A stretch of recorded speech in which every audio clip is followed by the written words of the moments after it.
Yeah, what's going on?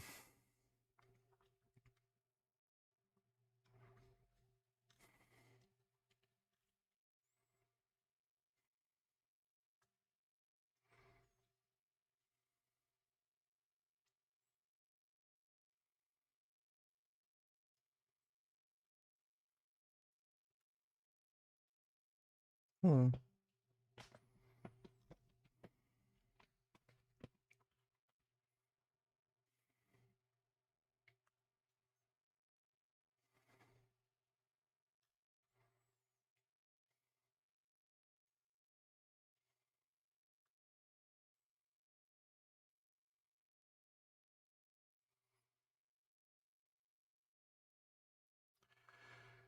Jeremiah was first.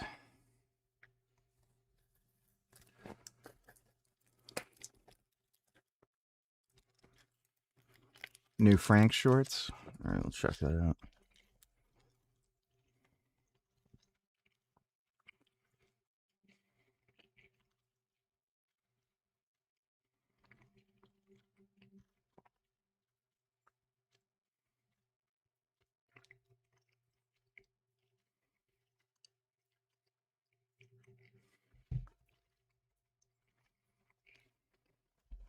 Gum. Cat is so weird.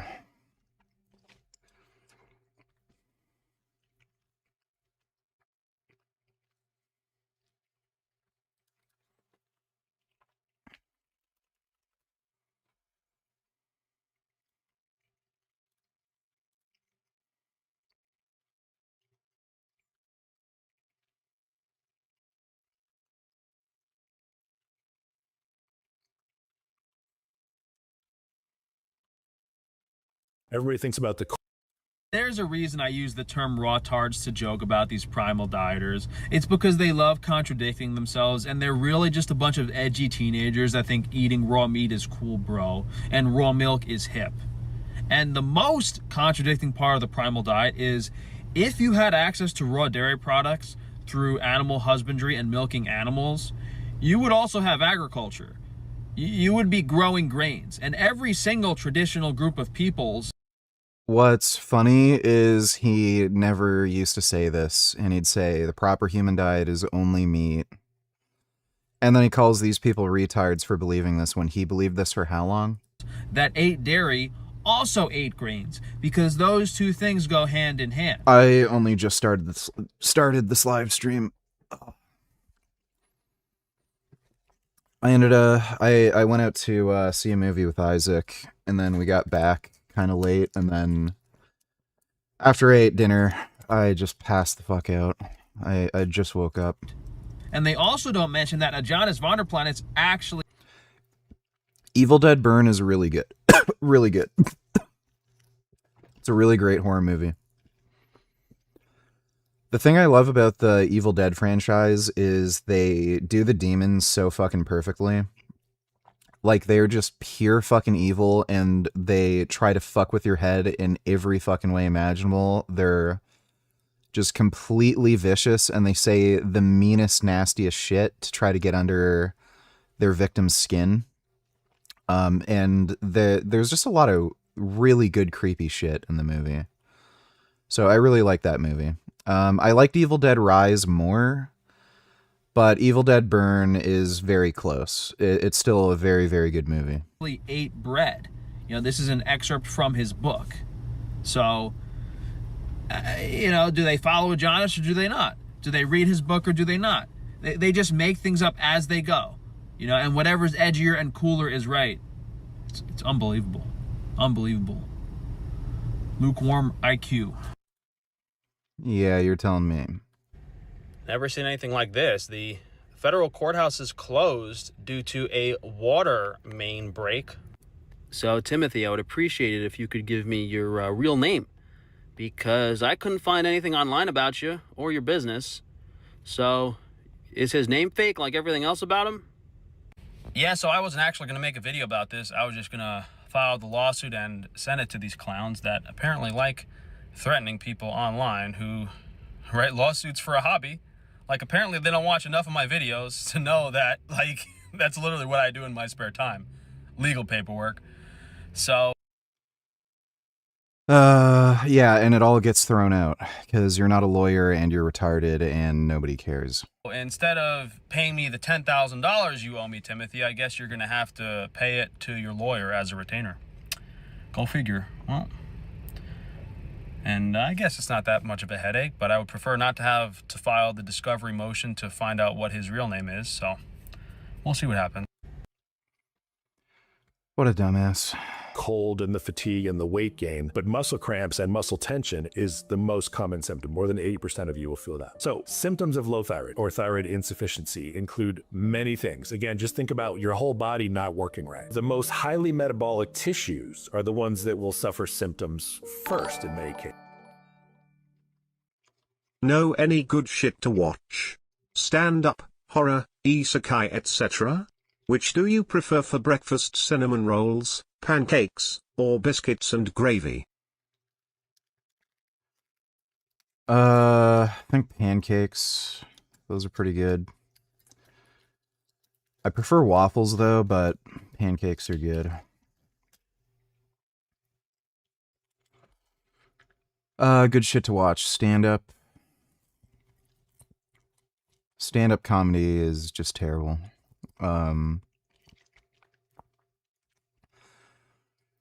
Horror, well, Evil Dead Burn, I just saw that. That's a great horror movie that just came out. Isekai, there's a few good anime isekais. What's it called?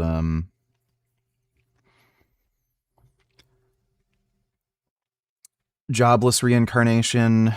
Season 1 was really good. Season 2 sucked. Apparently Season 3 is better. The first season of Rising of Shield Hero was fantastic, but the second season was just fucking trash. Pure fucking garbage. There's another one that I can't remember, but it was good. But, yeah, if you want to see a good horror movie, go see Evil Dead Burn. Thanks for the donation, Boopity. Forgot my namification, $22. Is this tutorial missing anything? Nurse Sharon here. Today I'm going to talk about testosterone injection teaching. These are always fucking retarded. So... if you've been prescribed testosterone by Dr. Steinberg or one of our other doctors here, these are the items that you're going to need. You're going to have clean hands. You'll need 2 alcohol swabs. Obviously, you do not need 2 alcohol swabs. You can swab the top of the vial and then swab your shoulder or wherever else you're going to inject with the same swab. Bottle of testosterone, a 1 milliliter syringe, a needle to prepare your injection, and 1 needle for injecting. So I've opened up the packages already, as you see, but they're fairly easy. You just kind of peel them open. We always start with cleaning off our bottle, disinfecting our bottle. So you're going to do that. And depending on your prescription, you might be injecting once or twice a week. Yeah, retard alert. Do not inject testosterone only once a week. Bare minimum twice a week, ideally every day, but bare minimum twice a week. That's just idiotic to only inject once a week. There is no ester of testosterone where you're going to get stable levels injecting, or stable enough levels injecting only once a week. So that's dumb. She's probably also going to forget to mention that you need to wait for the vial, like the top of the vial, to dry in order for it to be properly sterilized. Anytime you're sterilizing anything with alcohol, it's not actually sterile until the alcohol dries up. That's what kills the bacteria. So we're going to go and get our 1 milliliter syringe and our needle to prepare. So this large needle, which I'm going to show you in a minute, is only for preparation, never for injection. As you can see, it's quite large. That looks like it's probably an 18 gauge. I wouldn't recommend using an 18 gauge for extracting just because the needle tip is so huge you're very likely going to pierce off like large pieces of the rubber stopper, and that can actually get into the vial or get into the even get into the injection itself, like inside the syringe. And then if you end up injecting that, it's probably not good to have pieces of rubber injected into your body. Also, if you're using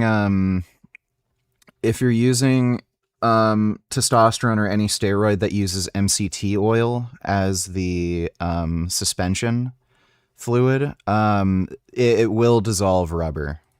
Okay. So we're going to So again, put not this good. in here, and you're going to bring the bottle. So there's more stupid shit. What you want to do is you want to pre-draw the needle with air, and then put it in the vial and then push it in. That creates positive pressure so that it's easier to draw. Upside down, and making sure that the tip of your needle is actually in the liquid. So if not, you're going to just draw it out a little bit with your fingers like that. You're going to start to pull your medication. You're always going to pull a little bit more than what you need. So let's say I've been prescribed 0.3 milliliters. I'll pull a little bit more. This is stupid. You don't get prescribed 0.3 milliliters. It's based off of milligram count. So you draw however much is required for the milligram count you need. And then I will push the extra up and line up my dose. Sorry about that. Let me just see. Making sure that I've pushed all the extra air and the bubbles back into the bottle. So now you flip it back over, withdraw your needle, place the cap back on without stabbing yourself. And now we're going to put this one on. So we'll twist to get it off. And now we're... So, what ends up happening is if you draw out the fluid, there's going to be some oil stuck in the neck of the needle. So this is the needle neck. And there's also going to be a little bit of, oil stuck in the actual syringe, like the needle itself. If you want to prevent loss of the medication, you can draw back and then have that oil that's stuck in the neck and a little bit in the needle itself go back into the syringe. Then when you put the new needle on, you don't get any loss. Now, what will happen is if you do that, when you actually push back the actual amount of how do I word this? The measurement's going to be different slightly if the neck is designed differently, and because you used a larger gauge, you'll probably have like a 0.01 or 0.02 extra drawn out, and you can just calculate that. Like you'll figure out what the difference is when you change to a different needle with a different neck and a different actual needle gauge. So yeah, it saves you a bit of money in the long run. So just to prevent some of that medication loss, I draw back so that I don't get that loss of the medication in the neck and in the needle itself. To get it off. And now we're going to place this one, never touching the ends because those are all sterile. Put that together and twist. So now we are ready to inject. And for today's purposes, I'm going to use this little ice pack to show you. So you will take your alcohol swab and you're going to disinfect the area on your leg, that when you come and see me. I would not recommend injecting into your thigh. The thigh is a very sensitive area with a lot of veins, a lot of nerve endings, and a lot of people end up hitting more nerves and veins and end up getting bruising or pain or muscle spasms. Your shoulders and ventral glutes are safer areas. I will show exactly what you're... So again, she's not actually teaching you sterile injection technique. She didn't mention you need to wait for the area to dry before injecting. You're going to do. Take off your cap, and as you can see, this needle is a lot less thick. It's more fine, and that looks like it's probably a 25 gauge. I would recommend using at least a 27 gauge or a 30 gauge. It's very easy to like inject with a 30 gauge needle. It's just not a big deal. I recommend 30 gauge 1-inch needles, but if you want to be able to squeeze it out a little faster, 27 gauge is fine. 25 gauge, you're just going to have more scar tissue built up over time just because it's a bigger needle. It's going to feel less comfortable, and again, you're more likely to hit a vein or a nerve and have like kind of that uncomfortable muscle twitching and like possible bruising and stuff. And easier for bleeding. Injection. So just before we inject, we're actually going to push a tiny little bit. As you can see, there's a bubble there of product, knowing that now there's no more air left in the line and we're ready to. That also helps lubricate the needle so that when you inject, it goes in smoother. Go. So you'll line it up, and very gently, you're going to push your needle in. Push, push, push, push, push. Yours is going to go a lot further down into the muscle. You'll stabilize with one hand, and then you will push with the other. You can't stabilize with one hand if you're injecting into the ventral glute or your shoulders. You can only do that in your thigh, and I wouldn't recommend injecting into your thigh. So I'm pushing, I'll just show you. And when you're done, you're going to draw it out nice and easy as well. You might, every once in a while, bleed. You just take a Kleenex or a little piece of gauze. You're going to put 30 seconds of pressure. And so what often happens is you'll have a little bit of oil leak out of the injection site. That can actually cause an infection. So I'd recommend getting another alcohol swab and, again, swabbing the area, putting some pressure on it if there's any bleeding. This woman doesn't know what the fuck she's doing or talking about. Like, she literally didn't explain sterile injection technique. And she's telling you to inject into kind of a stupid area. The only time where thigh injections make any sense is if you have to have, like, if you're like a bodybuilder or a powerlifter or strongman, you're injecting huge volumes of fluid each week. You kind of run out of injection sites. Then yeah, sure, add your thigh as an injection site. Otherwise, look, it's kind of stupid.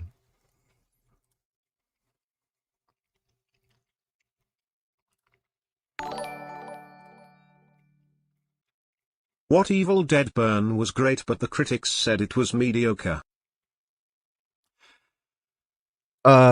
Critics are retarded, so yeah, I don't know why you'd listen to them.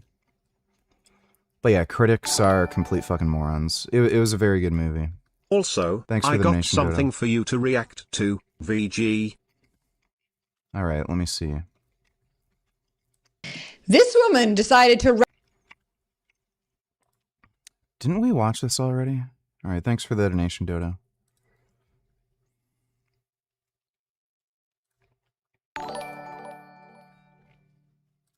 And this. Let me see. Mayor Mamdani. That is cringe. Okay, we can watch that. Hello VG, hope you're well. Is it inherently unhealthy to watch P0RN? No, it's not inherently. Thanks for the donation, Dylan.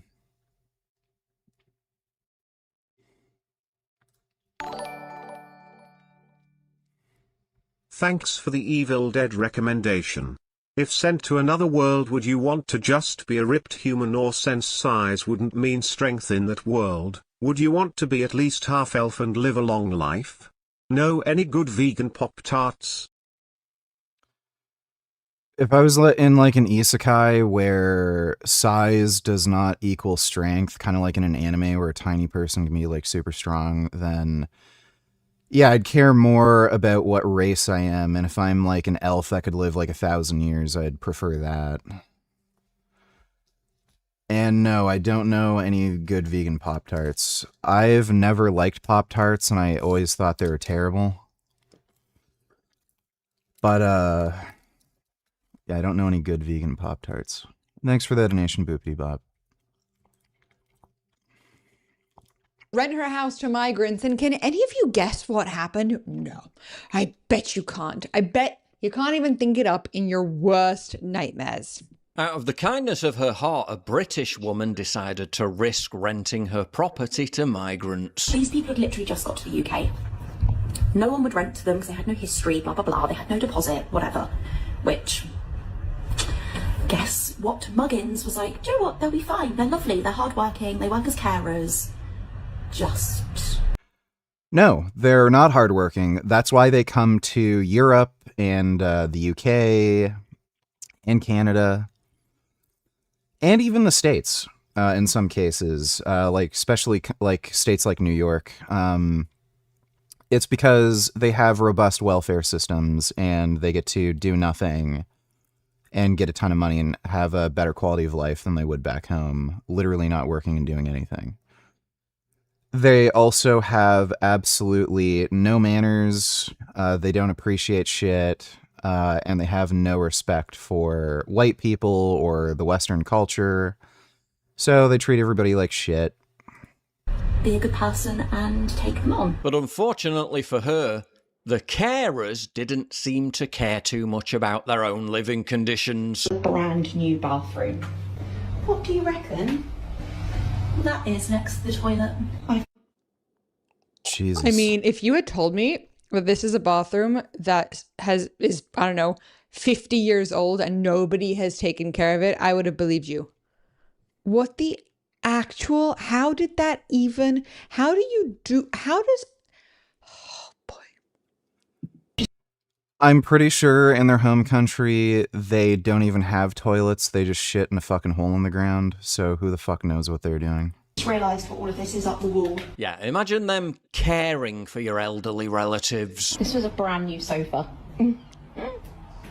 Can't make it up. Yeah, I don't think the warranty's gonna cover shit stains. Like, they've left all of this here, and they're literally drinking out of glasses like that.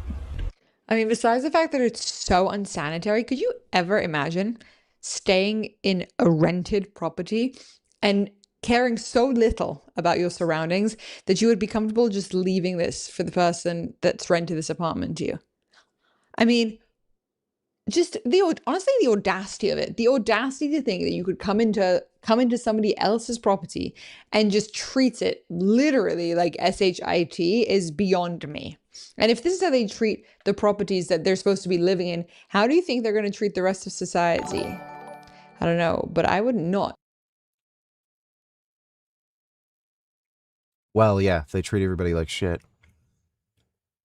Forgot my namification. No tiller is cool. Thanks, dude. So wait for it to dry. Use a smaller drawing needle. Yeah, I'd recommend a 22 gauge drawing needle. Pull everything out of the drawing needle before swapping needles. Use 27 or 30 gauge. Void the thigh. Wipe the injection site with alcohol. If there's blood, easy enough. Well, you also have to wipe the injection site before you inject, and you also have to make sure that dries.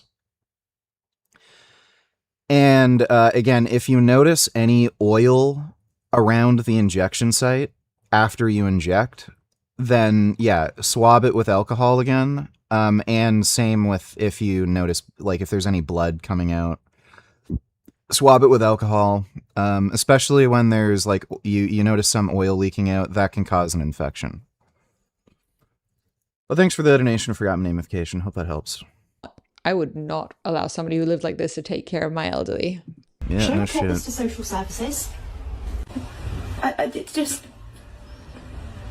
not reported, but obviously, you know, I'd go to prison for this. I put the TV stand up because in here there isn't really anywhere to like put a TV, so I put it in the. I once lived with some Muslims from Afghanistan, and initially they just left shit in the toilets. Yeah. People really underappreciate how these people are literal fucking Neanderthals, and they literally don't know how fucking toilets work. And just imagine, like, the kind of hygiene standards that are in those countries. Like, I'm not even sure if they fucking wipe. you know? I knew some gross kids that immigrated from like Afghanistan as refugees. Like, yeah, they're gross. They're also retarded. I went to school with some Afghan refugees. They literally supported the Taliban. I'm not even kidding. Unironically, literally said the Taliban was good. It's like, why the fuck are we letting them in? The best spot for like someone to watch TV, so just like they can pop a TV up.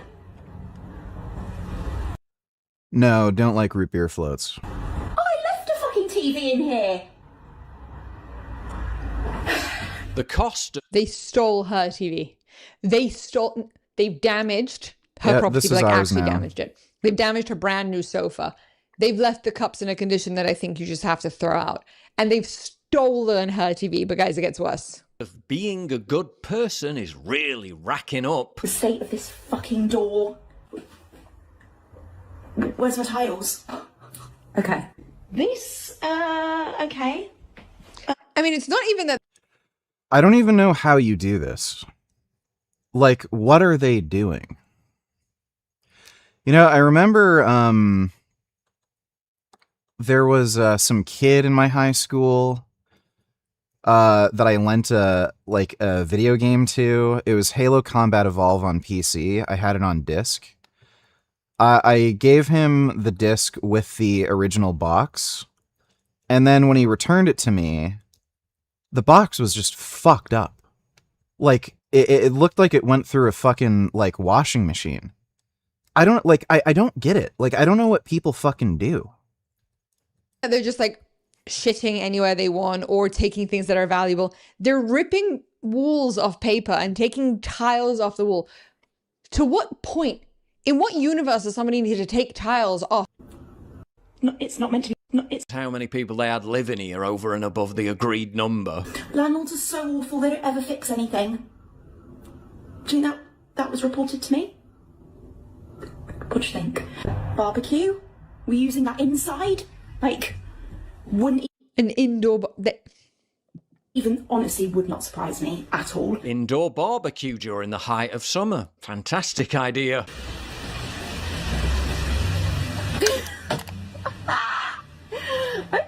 Okay. So they fitted me a new bath at some point. Cultural enrichment. And just left the old one. Why not? They'll probably tell her they improved the property and send her the bill. That cupboard stinks of spices. Yeah, I'm starting to get an idea of what kind of people will live in here. I don't have a deposit, so this is all my problem. You've really only got yourself to blame, love. This was all brand new. Now they look like this. Oh, because they fucked the floor so much and put tape on it. Look. Because this flat exists. Oh yeah, this behavior has something to do with them marrying cousins for generations. It makes them retarded. It's not just simply a matter of like culture. These people are dumber, and it's from inbreeding.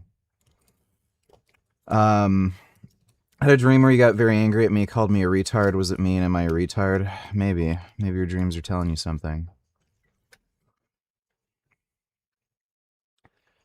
Many countries don't want to be the bad guy, so they cuck to the Islam pieces of shit. Democrats are useless on the issue of the Middle East. Well, it's communist infiltration into, like, the Democratic Party or, like, just left-wing parties in general. This whole cultural enrichment thing and bringing in all the migrants, it's a commie psyop to just destroy Western nations. And yeah, they're just absolutely fucking retarded. So those adults exist. I don't know who I'm blaming at this point. But what fucks me off is that there's been 3 children in here. And that just fucks me off so much. That, like, they would live in such filth with children. If you've ever read the review... There were children living in that house, guys. Mm-hmm. Boy, oh boy, oh boy.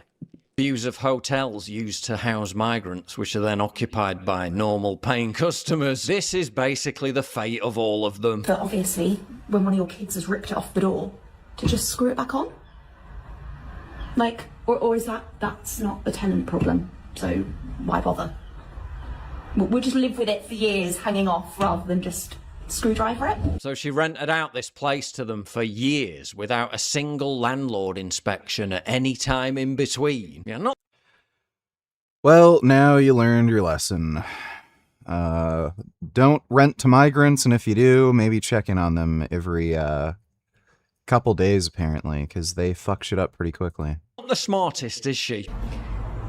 Just wear and tear, 3 years of wear and tear. Yeah.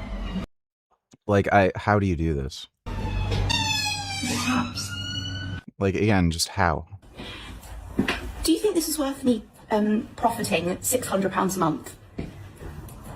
Because this was brand new, it was gorgeous. Now take this trashed property and extrapolate it out to the entire country. These are the people we're inviting in. And remember, they're the supposedly hot. Mayor Mamdani just watched the World Cup at Rikers Island, and like, who would do that? Yeah, there's like a white girl thing where they just want to get like raped and murdered. No, has any mayor ever done something like that? I love this man so much. So Mayor Zoran Mamdani, aka Zoran the Moron, as Michael Rappaport likes to refer to him as, recently did a stunt where he went to Rikers Island in order to watch a World Cup game with the inmates at Rikers Island because he wanted to send the message that no matter how many crimes you commit in the city of New York, no matter how many New Yorkers you rob, stab, rape, or murder, you're a New Yorker too, and we really genuinely need to support our inmate population. And of course, Mamdani has made a pledge, a promise to close down Rikers Island, finish the shuttering of that particular jail facility. So obviously this was a big virtue signal, and By the way, he has no plans to relocate these prisoners. He just wants to let them out. something yet again staged for social media. I hope that this shares with people who are incarcerated here on Rikers that they too are a part of New York City. The World Cup has Yeah, you rape and murder people. You're part of New York City. been a magical moment for the entire city. These are New Yorkers, and they will be New Yorkers when they get out of Rikers. They're New Yorkers today, and I wanted to make sure that we can celebrate. Buddy, some of them are never getting out. Like, their crimes are so heinous, they're not getting let out. There's a reason why they're on Rikers. This moment together. For the first time in this tournament, I mean, unsurprisingly, the guy who tried to be a social media influencer and failed prior to getting into politics, now that he won the... Well, so much for the Me Too movement, I guess. Yeah, really. Jesus. Thanks for the donation, Dodo. The mayorship of the city of New York is still trying to be a social media influencer, and by the way, he is currently being boosted by a lot of third world accounts, and apparently research just showed that 90%... I should live stream a tour with my landlord. The last tenants were from Iran. Everything is broken, from light bulb sockets to missing floor tiles, in a multi-million place I rent at discount.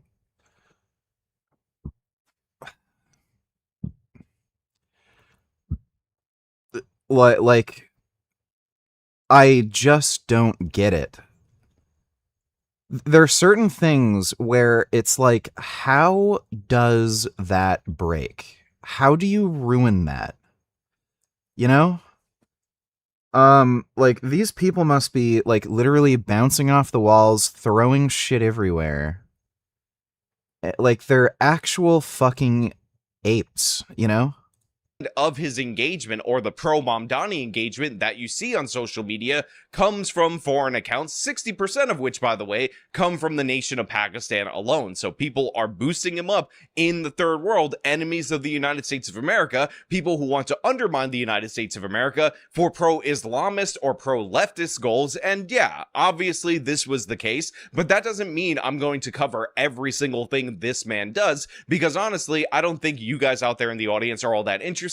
And again, I can't keep track of every single stupid stunt that this guy does without any substance behind it. But of course, that was until I saw the reaction. That was until I saw the TikToks that were compiled together by the Twitter account I meme therefore I am, where these women are absolutely losing their minds over Mamdani sitting with the most violent, dangerous people in the city of New York, currently in jail right now due to the harshness of their crimes. And by the way, they absolutely are harsh, because remember, we have bail reform at the state level, which gives you same-day automatic release. How many hours do you sleep usually? I think I average like probably 9 or 10 hours. So I'll get like 7, 8 hours at night, and then I'll have like an hour or two nap in the afternoon. That's usually how it goes. For 90% of crimes, including some violent crimes. So these are the most serious, violently accused and convicted criminals in the city of New York, and they're absolutely losing it. And apparently, Zoran Mamdani, the Muslim communist, is actually the most comparable figure to Jesus to ever exist in the United States of America. Commie Muslim Jesus, everyone. That's what these people I mean, Jesus was a retard, so it wouldn't surprise me. are trying to sell you, and this is what we're going to talk about today. But before we do, I want to thank everybody who supports this channel via actualjusticewarrior.com/join. And he said, I'm Donnie. Give me the money, okay? Mayor Mamdani just watched the World Cup. He is truly such a good person. This guy, supported the October 7th attack. At Rikers Island, and like, who would do that? No, has any mayor ever done something like that? I love this man so much. I love this man, and he is the best mayor New York City's ever seen, will ever see. Well, hopefully not, but hopefully we always, And I'm really curious who these women date. Because they idolize these beta males, but like I wonder who they actually date. Because I've seen a lot of chicks like talk about how they like more feminine, sensitive dudes, but then when you actually look at who they date, they'll like date some like fucking Giga Chad or some like huge fucking black dude or something. progress. So this girl is legitimately crying right now. This young woman is tearing up because Zoran Mamdani, the mayor of the city of New York, watched a soccer game with a curated set of inmates at Rikers Island and said they're actually New Yorkers too. Again, this is a perfect example, by the way, of suicidal empathy because Mamdani is in favor of releasing these people back onto the streets. He's endorsed prison abolitionists, by the way. He's endorsed defunding the police. And if those people attacked her, if they beat the crap out of her, this woman is still going to vote for those policies in order to make sure that they're able. Well, they do this for a reason. It's because they're turned on by violent, aggressive men. That's why they want to let these prisoners out of prison. Like it's just a thing. There are women who are at like the highest category of, being aroused by like dangerous men, where like they'll actually go to the point of dating like convicted serial killer rapists. I bet a lot of those critics hated Evil Dead Burn because it was violent and gory. Why are critics such wimps these days? Well, that's literally the only reason. Yeah, and that's always the fucking reason. It was a really great horror movie. Like, if you don't like violence and gore and really disturbing shit, yeah, you're not going to like the movie, but it doesn't mean it's bad. So, and it's not like it's just gore for the sake of gore and everything. There was like an interesting story with like family issues and abuse and stuff. So like it was a good plot. But yeah, it's a really good movie. Like, especially when it comes to like fucking movies people are actually interested in, that are kind of cool, violent, edgy. Like, critics are always going to give it a bad review. Thanks for the donation though, Dono. Yeah, but like that's why all these white women want to let out prisoners. It's because they want to fuck them. Like they want to literally get raped and murdered by these fucking prisoners To do so. How many young women got sucker punched in the city of New York in and around this woman's age by a serial offender who kept getting released due to the bail reform law that Zoran Mamdani, as a state assembly person, defended each and every year as people pushed to modify it in order to lock up repeat offenders. Yet this girl right here is like, please send out the thugs, send out the criminals, release them onto the streets, and I'm gonna tear up by you humanizing these people, the destroyers of civilization. And by the way, this is the same kind of person that would celebrate the cold-blooded murderer of a CEO because she didn't like the type of company that he worked at. So yeah, these people, reprehensible, absolutely crazy, and we're not even through the majority of the crazy take. Oh my god, like, that just made me so emotional. Like, No one would think to do that. And him and his team did. Oh, goodness gracious. Goodness gracious. Nobody would think to do that, but Mamdani did it. So first and foremost, people have met with prisoners before inside prisons. Politicians have done this. They've watched events with them. They've talked to them in order to push prison reform. This is an obvious thing. Mamdani ended up going to a jail that was under the purview of New York City. And yeah, this is not something that nobody's ever thought of, but your gushing over him is disgusting. It makes me want to vomit. And honestly, maybe we can close Rikers Island as long as we reopen it as an asylum and put people like this in the asylum, because she's gushing over the fact that the mayor is showing more sympathy and more empathy to the most violently accused criminals in the city of New York rather than regular, everyday, normal people. The fact that Mamdani is doing this is an example of how he wants to undermine our civilization, a civilization. I'm not going to play the new Halo remake. There's a few reasons. One, I think it's overpriced. Two, it has some retarded, fucked up DRM in it. A lot of people are complaining about it. Apparently, it's also poorly optimized.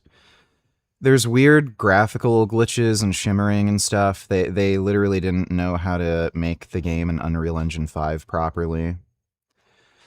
And they oh.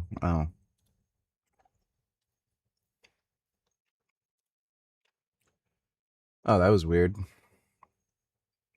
My internet cut out for a second. I don't know if you guys caught that.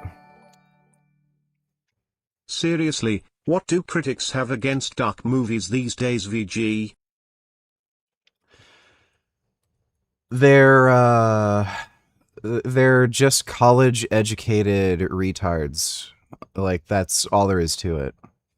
Thanks for the donation, Dodo. This is the first video that we have in the set that I'm going to show you where somebody is making the case that Mamdani is more Christian than any Christian that this person has ever seen. Now, of course, we're dealing with a woke left-wing nose ring having a single cat lady right directly in the camera, and I'm saying it with gritted teeth. And they demonize him. They demonize him, and he's just out here loving people and trying to do good by them. Wait, did this woman just say something closely related to all he's doing is loving on the people and he's getting demonized? That sounds so familiar to another mayor that people often demonize. And they demonize him. They demonize him, and he's just out here loving people and trying to do good by them. I will never He's a piece of shit. understand it. Everything we do for the people. But we under attack.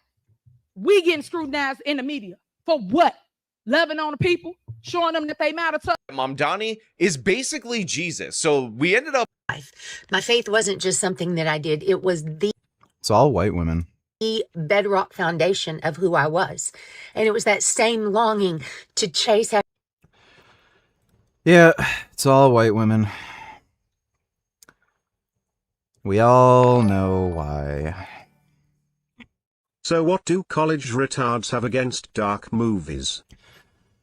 Well, you know, they're interesting. They appeal to masculine men in particular. They tend to have a good moral message rather than some commie bullshit. So that's the problem they have. Thanks for the donation, though, Dodo. Do you also get crazy nausea from mushrooms? No. I don't eat anything before I take mushrooms. So yeah, if you eat something right before you take mushrooms, you certainly can get really bad nausea. They absolutely kill your appetite while they're like affecting your brain.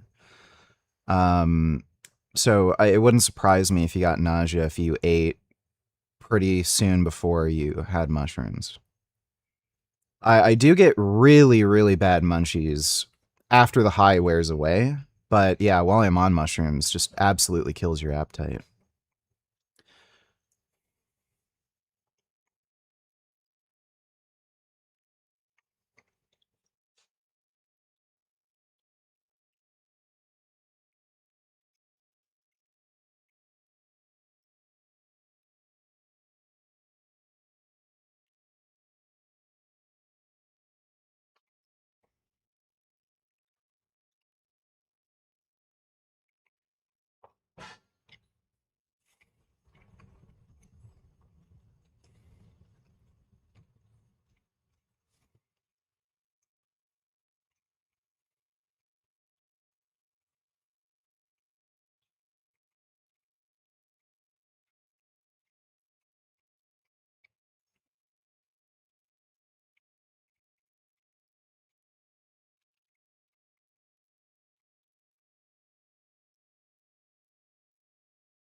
But what about 20 other chemicals that you ingest every day that all have a 1% cumulative effect? That's 20%. And it builds and builds and builds the more you bioaccumulate because you haven't changed your habits. This is the problem. And this is something I will come back to over and over and over. People go, what's causing autism? What's causing, child developmental problems? What's causing autoimmune disorders to go on? What's causing...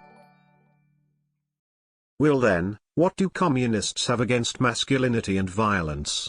Well, they don't have a problem with violence itself. They love committing violence. It's just that they have a problem with masculine men because masculine men completely destroy communism. They're independent. They don't want to pay taxes. They think for themselves. They won't listen to big daddy government. They're interested in making their own money and profiting, the whole idea of free market enterprise, making money, getting bitches, mogging fools. That kind of individuality and industriousness, it's totally antithetical to communism. So, thanks for the donation, though, Dodo. Obesity, it's chemicals. In a single word, it's man-made chemicals. And this is something I will say over and over and over because it's the reality and it's the thing nobody wants to deal with, which is why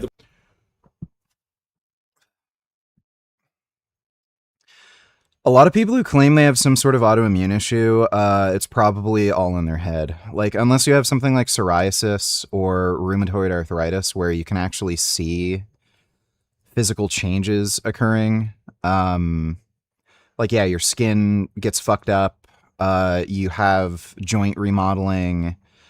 The people who say they have an autoimmune issue, but all they have is just some weird generalized pain where, everything hurts. They probably don't have an autoimmune issue, and it's literally just a psychological issue that they have. Or it's like a thyroid problem and they don't realize they have a thyroid problem and their doctor doesn't know how to actually properly diagnose it. Dodo donated $3 and Dark Synovia.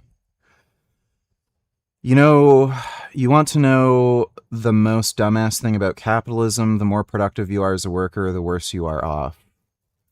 No. You make more money. Just think about it. Normally being productive should be a good thing, and the more productive you are, the more things get done. But if you get too much done, you get sent home early. What?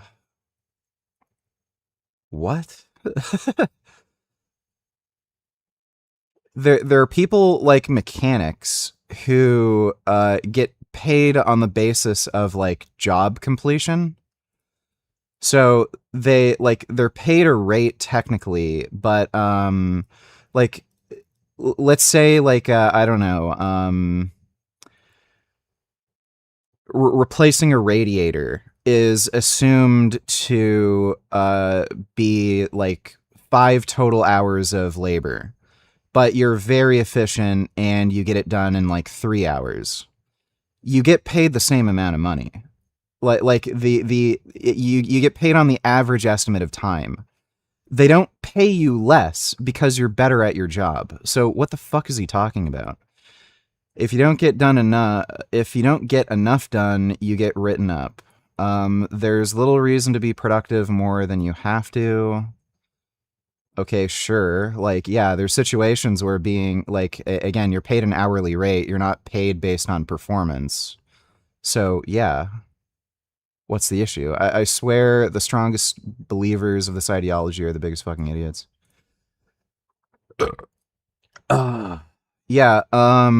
Let's see how factory workers in China are satisfied with their jobs, right?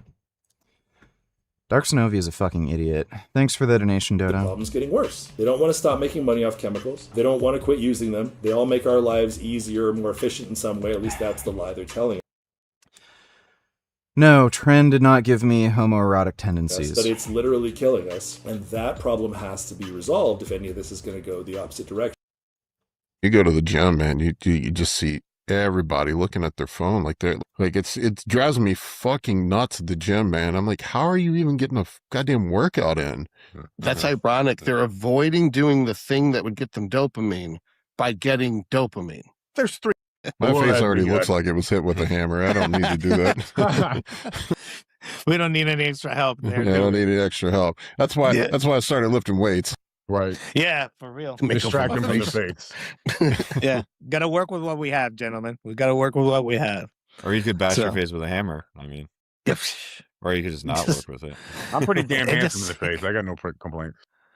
It's just so. It just seems like so extreme to me. The whole looks maxing thing, like as Chris explained to me, and all I that. mean, bodybuilding It's, is pretty extreme as well. It's I was exactly. thinking, like, dude, bodybuilding is fair. more extreme than looks maxing. I think so too. Yes. Bodybuilding is looks Oh, yeah. maxing from the neck down. Looks Okay, maxing what- is what's bodybuilding the from the death neck rate of up. look I had a- maxing? Yeah. I had a kid on my guy on my podcast, really smart guy, Matt, and he was at I think 14, 15, running 50 units of growth hormone to get taller. Fuck. Okay. That'll work. Isn't that crazy? Was he crashing his estrogen? Was he too, running because an everything closes anti-estrogen? plates? Yeah. Yeah. Yeah. Yeah, the whole time I believe, yeah. And he got taller, it worked, apparently. good. I don't Good know guy. I don't know like if there's any control there, but pretty interesting. I mean, that's what we do. I with know kids, that my need to middle grow. kid had to get the HGH therapy when he was like 13, 14, because he was like 5'1", hadn't grown for like a year, and his plates hadn't fused yet. So they went Yeah, ahead you're and like did at the pharmacy, like I think I just lost it. I don't know. I lost the Not pharmacy, yeah. medication. Can I get another one? No, at the time I knew nothing of this. Yeah. This, Oh, okay. this is like he's 20 now. This is a long time ago. I think it's So- funny that they leveraged the GH, but they didn't leverage the anti-estrogens, so the growth plates don't even fuse. Yeah, as They far as should, I know, it's yeah. just GH. There's a big Yeah. pen. But Every you day. see what? I think But if you you're see my point. Your runway is until the growth plates fuse. So why not extend the runway? Yeah, for right, sure. if And you were just redo- modifying it, that's what you would do. Like if you're doing it to make your kid taller, yes. But if you're doing it medically, you just want them to grow their normal rate, and you don't want to play with too many systems. Yeah, and he was very deficient in growth hormone. Like they tested for sure. Like yeah, he was you in the don't- those bottom prescriptions are hard to get. 5%. Yeah. Yeah. Yeah, it was. I have And a hard to feeling- pay for, I guess. I think that most boys at that age have more estrogen than they need. Hence the prepubertal gyno and all that stuff. That Oh my God, I had Just- gyno so bad when I was a teenager. Me too. Did you? Yeah. Okay. Yeah, it was bad. Me too. I mean, I think that's where I grew most of it. I mean, we all have that realization when we start bodybuilding and get more like we start understanding the way we look more, and then we realize, oh, like that huge lump is there, and it's probably not related to gear a lot of the time. It's always Yeah. related to I had adolescence. Mine was just gyno. Yeah, fatness. like I say, yeah. But yeah, I developed mine when I was a teenager. I remember going to the doctor. My Yeah, I never had any gyno. parents, I told my parents, and I thought that my mom panicked and thought I had breast cancer or some shit. And my doctor was just like, happens. yeah, it's normal. Don't worry about it. Shit. And I'm like, Yeah. it's normal. Yeah, but or we could treat it and Right. you'll be taller. In your case, it wasn't necessary. But Well, that's Yeah, a I was lot of already- people. though. I was already 6'2" at the time. Jesus. Shit. Wow. I don't know. You I- probably need estrogen to some degree for like neurological I'm development. not I'm suggesting just making. wipe it the fuck out. I'm just saying you can Yeah, just put a dent in it and get an inch or two taller and not have gyno. yeah. I mean, I don't think there's anything wrong with running growth. I mean, I'm not saying anyone should, but if my There was- kids asked me, I'd be there like, was do what you that- want. I don't know how true it was, but What PC case do you have? I've been thinking of getting this new one that came out. It has two huge 220mm front intake fans for ultimate cooling. It's literally gonna be like 15 degrees cooler CPU/CPU than mine. It looks like a nice case. I can't remember what case I have. I got it a while ago. I just looked up on Canada Computers what the best mid-tower case was. It does have front cooling fans, but they're not that big, but they are pretty big. But yeah, that looks like a good case. Don't think you can go wrong with that. That's a nice cat. Yeah, I can't remember what case I got. It's just a mid-tower, and yeah, it has big front cooling fans. Thanks for the donation, QWE. but there was that rumor that that's what they did with LeBron James. Really? Anti-estrogen?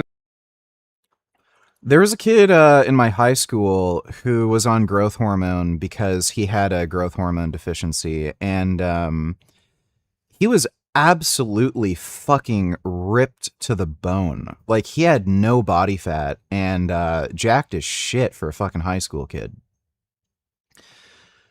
Like, some of that was probably the growth hormone, like some of it, but like probably the lower body fat percentage and everything. But like, he was also like black, I think Nigerian, so that probably played a role too. Anti-estrogens and growth hormone when he was in middle school. I mean, well, that would have good for them. I already read your comment and responded to it. You just keep typing the same thing over and over again after I've already responded. I'm proud of his parents for having some courage and putting their kid first, not just obeying to society's fears. Yeah, no, who knows how real that was, but that was a rumor that was I heard flying he did go around. bald very quickly. So And growth hormone is like so innocuous. It's not like you're giving your kids. Did you see him when he was a anabolics. teenager? He looked like a fucking man. when I first heard about him, I was like, this is ridiculous. No junior is going to come out and be the number one pick in the draft. And I saw him play as a junior. I was like, okay, he's the number one pick in the draft of the NBA. And he's probably the best player that's going to come out for years. And he was and still is. Yeah, that's I great. mean, you look like a grown ass man in the 8th grade. Yeah, he looked like a grown ass man. Now he looks like a grown ass man who ate a grown ass man. He's a large individual, that's for sure. But if that is true, the fact that his parents even knew We to don't know do who that his with the dad is. estrogen and all that, He's got a mom. that's That's what I recall. I mean, it could have been, it could have been some. It's probably during the stream freeze.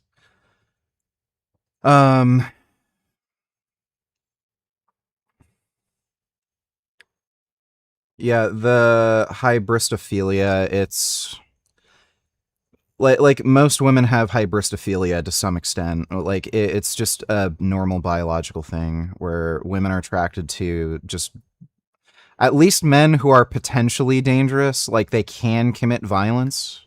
Some agent got in there when saw this talented kid and was like, Yeah, that's what I wonder about. 'cause those Instead of guys- being 6'3".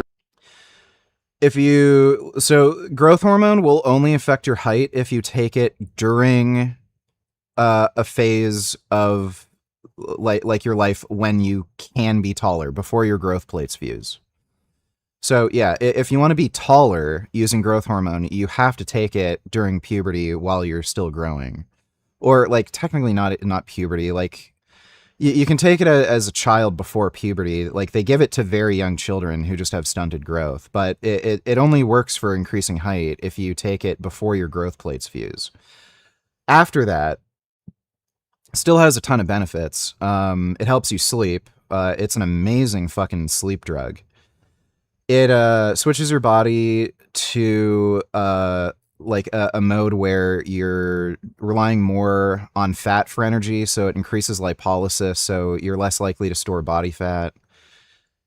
It does help increase muscle mass if you take it at super physiological doses, and it encourages hyperplasia rather than hypertrophy, so it helps generate new muscle cells. It's you only really get that effect if you're taking it at very high doses, assuming you're also not using it with other anabolics. But if you're using it with other anabolics like testosterone and you add growth hormone, you don't need as much growth hormone to get that hyperplasia effect. It increases bone mineral density. It increases collagen synthesis, so your joints, tendons, connective tissue get stronger. It'll keep your skin more healthy and youthful. So especially when you're older and you start to lose collagen, growth hormone will prevent that effective aging where you start losing collagen. Let's be 6'8". That's who makes the money in that industry. It's the agents. They have all those clients with 20 and 30%, and they don't have to spend. You know any money. what? That makes me change my mind, Guyanzo. Remember we talked about the time machine on the Forbidden episode? I would go back in time and give me some anti-estrogens and some growth hormone when I was 14. I was just like, yeah, dude, you're going to be a lot less of a bitch this way. And then then I'd just disappear without answering any questions. Yeah. Like, not give any advice, because I know I'd fuck up the timeline too much and I wouldn't end up who I am. so I wouldn't be able to go back in time and give it to myself. This was him in the 8th grade. Yeah, that's oh a my man. God. Yeah, no shot. Yeah. No shot. Yeah. That's the 8th grade? 8th grade. How many 8th That's graders look like he's that? an adult man. Yeah, he Jesus. yeah, he's like one of those kids that like hit puberty immediately and just became 45 years old. Do you think he was on anabolics too? No. I mean, what do you think that looks like? I don't think he was. Yeah, his face looks aged. I know. Like damages the face. That's the but one isn't that bloats anabolic. you, right? Mastron is Yeah. known for its bloating effects, right? Todd, Right? we should get you in touch with like a looks maxer and have you come down to TRT and see like how pretty we could make you, just to prove everybody wrong. I think Masteron, I don't know what it does. Like for me, like I notice when I'm on contest prep, it does like make my face like withered. Yeah. Maybe it's the lack of water, like how it affects Dries water you out. retention, dries you out. Yeah, I don't know. I Like still when- can't figure out what the hell it's doing. Me and Todd have been going back and forth. on I'm this only for a running while. 100 a day right now. So it's like, I might as well not even be on it. Only 100 a day. Yeah. It's like a baby dose of Mastron. Only. We did some calculations on the 3 alpha HSD 100 milligrams a day. Shit. I'm on 200 milligrams a week. metabolite, and we thought that's what was blocking the estrogen signaling, but there isn't enough of it, at least from our calculations, to like do anything to outcompete. It'd be like estrogen at the 10% receptor. of it would get converted through that because the 2'-methyl group would be steric hindrance for 3 alpha Yeah, HSD. So exactly. you'd have So a it's like- tiny fraction of that product. I don't know what's going on. I can't figure out what's going on. And the squelching doesn't make sense because it doesn't bind hard. Do you care about carb timing? Well, yeah, you want to time carbs around your training for like energy and then replenishing glycogen so that you have energy. It also helps with anabolism after workout. Hard enough to the androgen receptor. So what are we left with here? The only possible explanation is that it's an a non-competitive allosteric inhibitor on the estrogen alpha receptor, which is so far-fetched.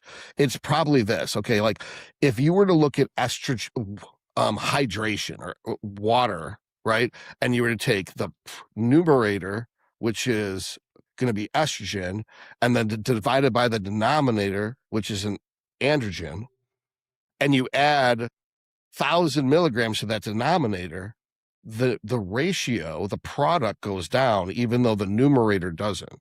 It doesn't reduce the estrogen. You just have so much more signal to the androgen receptor that it's as. Would bone smashing plus growth hormone possibly lead to growing taller? No. If it's less estrogen, the balance. It's like you got a seesaw with one kid sitting on the estrogen side and one side sitting on the dry side. And then another kid runs up and sits on the dry side. It doesn't make the estrogen kid lighter. It just weighs down that side of the seesaw. I just don't know what to make of the drying effect, because we could say that the estrogen effect is like placebo potentially, like we were talking about, Todd. I just don't know how to put that into the drying effect, because that's not really subjective. That's what I'm saying is Yeah. the DH. Let's see. React to this VG. Let me see.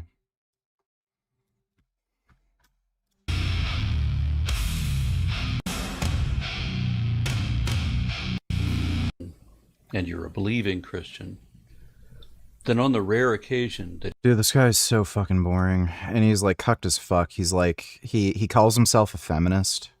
you hear a pastor say something that sounds like it might have some real thought behind it, you might embrace that and share it around to promote it, like Dr. Rashad Ritchie did on his show. A pastor says the truth, the whole truth. No, not exactly. What he said was definitely not entirely true. Says America has never been a Christian nation and never will be. Here it is. There has never been a Christian nation. You don't live in one now.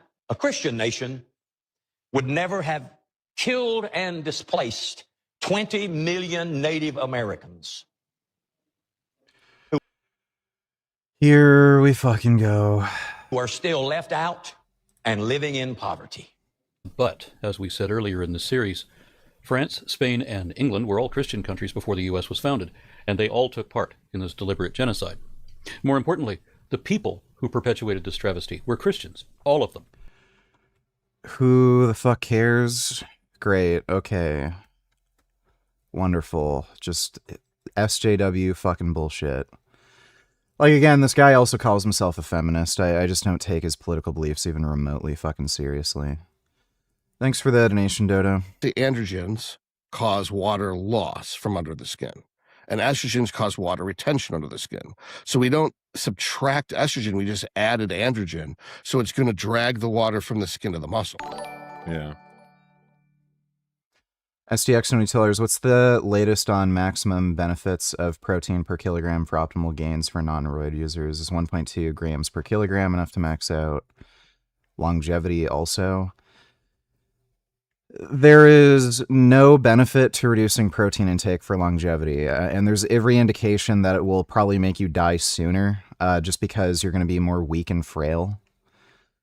Yeah, if you restrict protein in rats, they live longer, but human beings aren't fucking rats. There's no research anywhere that's ever been published indicating that protein restriction helps life extension in humans. It's just fucking retarded horseshit. And for maximizing muscle growth, 1.6 grams per kilogram, or 0.75 grams per pound is around ideal. Like, again, it could be a moving, like some people might benefit from a little more, some people might not need as much, but like around there is, you know, what's considered ideal for the average. I'm really not sure if people on steroids would benefit from more protein. Like, plausibly they could, because yeah, they have, like, muscle protein synthesis is accelerated and extended.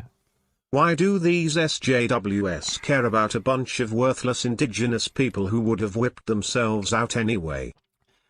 They just like complaining. Thanks for the donation, Dodo. But even in steroid users, like, there's no actual data to suggest they need more. But, like, whatever. You can try eating higher protein intake, see if it affects your gains. If you notice a benefit, then keep eating that way. If you don't, then, you know, there's no point. Just save your money and don't eat that extra protein. Thanks for that donation, though, STX. I mean, Trend kind of does that, to be fair. But that could be through a few different mechanisms. So I don't know. It's confusing me now because I can't figure it out. I have to do a deep dive into it actually. I've never seen water changes in me with Masteron, whether it's 100, 200, 300, 400 a day. But I know Paul says he does. John Jewett says he does. I know. I haven't taken really high doses of Masteron. I've only taken 200 milligrams. That's the most I've done. I'm planning on taking more after I'm done with the Tren, and I'm done with the diet. But I haven't noticed it having, like, you know, a drying effect. I've just found, like, adding in Masteron, it makes my muscles look more full and round. But I haven't noticed, like, a dehydrating kind of effect from it. When I add it in. Yeah. Is it? Yeah. It's well known for drying out most people. Yeah. Yeah. Yes. I mean, there has to be a genetic component in there too, right? Well, some people more receptive than others, that kind of thing. Isn't it aldosterone neutral? That's what I thought. Right. Yeah, I thought it was estrogen. That's why I'm and so confused aldosterone about neutral. this. It It can doesn't only make be the sense. estrogen. It can only be the estrogen. It's like, I don't know. I don't know Has what to anyone make of it. tested that? Like, I don't want to take Masteron because of how it affects me, but you've tested it? Yeah, because what it is somebody tested whether it was going to buy. What are your pro tips to not go insane burning out on YouTube? Don't read comments. Into the estrogen alpha receptor, and it does not. So it's not a competitive estrogen alpha receptor antagonist. It's not an AI either. It doesn't lower the estrogen, but it lowers the effect of the estrogen in the so far as the water retention, which would imply maybe it has an anti-aldosterone effect, and that's how it's doing it. Maybe it's not it might be actually the opposite of the other anabolics, where they stimulate the aldosterone receptor. This one might antagonize it. That would make it even more healthy. Right. It's a estrogen. Normal testosterone has a 60% homology with the aldosterone receptor. So it's very strong. And there's a product it makes that due to 11 oxy decarboxylase or something is inhibited, causing cortisol production to go down. So the 11 deoxycorticosterone is a higher mineralocorticoid than even the aldosterone. That's upregulated. Perhaps in Mastron, that enzyme is not deactivated. More of the cortisol is produced and less of the 11 deoxy corticosterone is made. And so it's less water retentive than testosterone. That's a thought. Right there. I just doubled my Masteron dose. Was it 2 weeks ago? And immediately I'm up like peeing 3 times a night. And I'm not talking about like the swollen prostate, barely peeing. I'm talking about sitting there like good So 2 minutes. Yeah. And obviously estrogen inhibition wouldn't cause increased urination, but aldosterone inhibition would.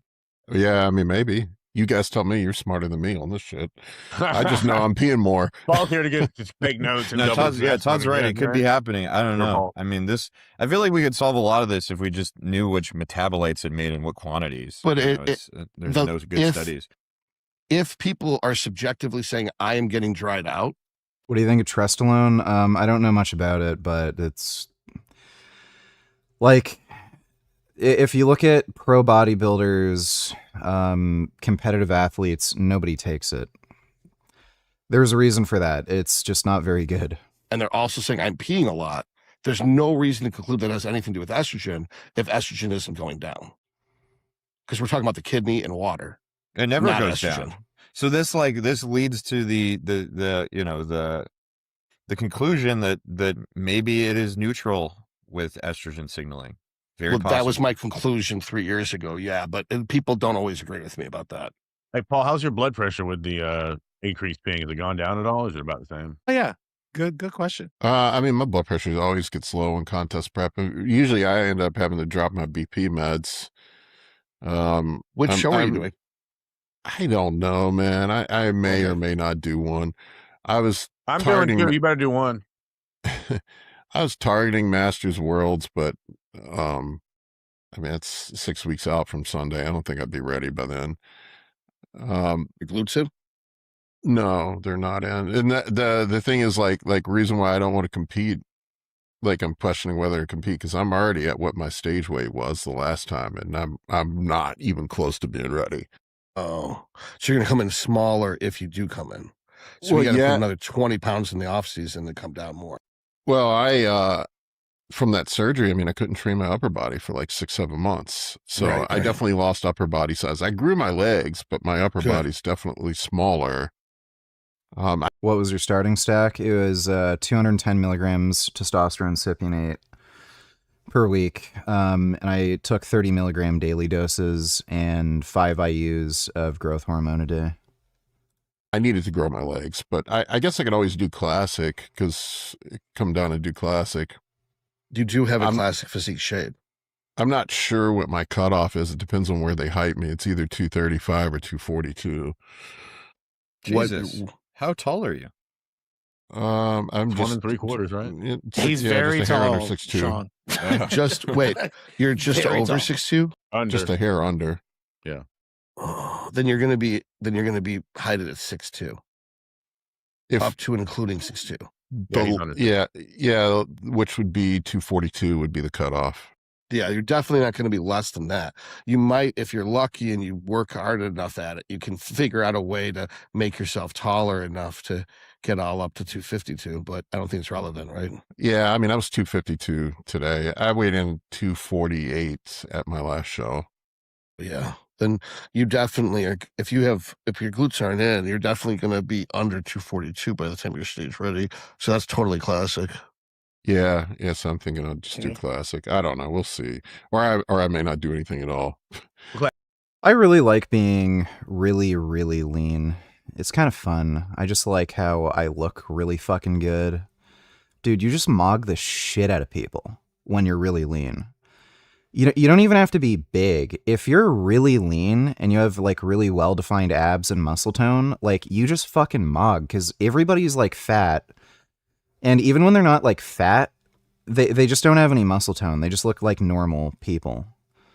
So you just mog the fucking shit out of everybody. I feel way better, like especially on steroids because you don't have like the hormonal suppression from calorie restriction and shit. You just feel fucking great. You still feel strong, powerful, sex drive is good, all that shit. But you feel like just lean, mean. You just feel healthier and good. You just look better. It's great. Classic, man.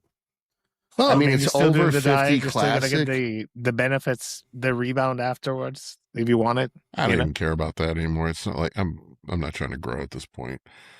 Gotcha. I don't know. I just don't want to go out there and embarrass myself. I don't want to look worse than I did. I don't like the idea of looking worse than I did the last time. Well, I mean, you won an overall. So, I mean, Yeah. I don't know. It's going to be a lot of pressure if you put on yourself to outdo your younger self pre-surgery.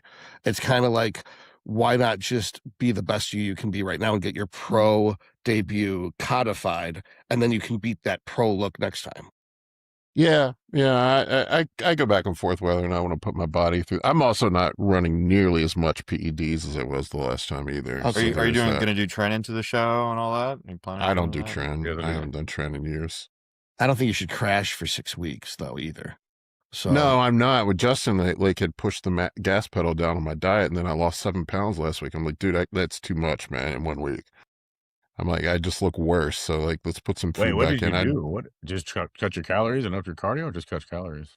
Cut my calories. I mean, I was down to like 200 grams of carbs a day, which is low for me. Pretty low. Yeah. You usually crash your E2 into the show, Paul? Yeah, I smashed it the last 2 weeks.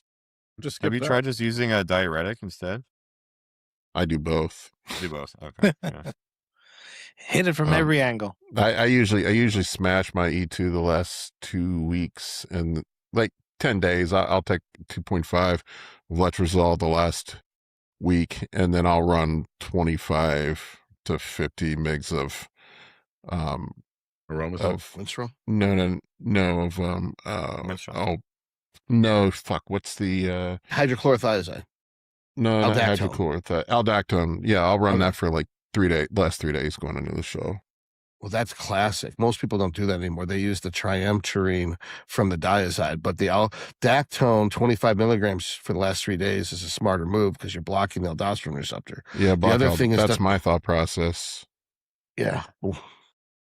That's what when I worked with AJ, that's what he does.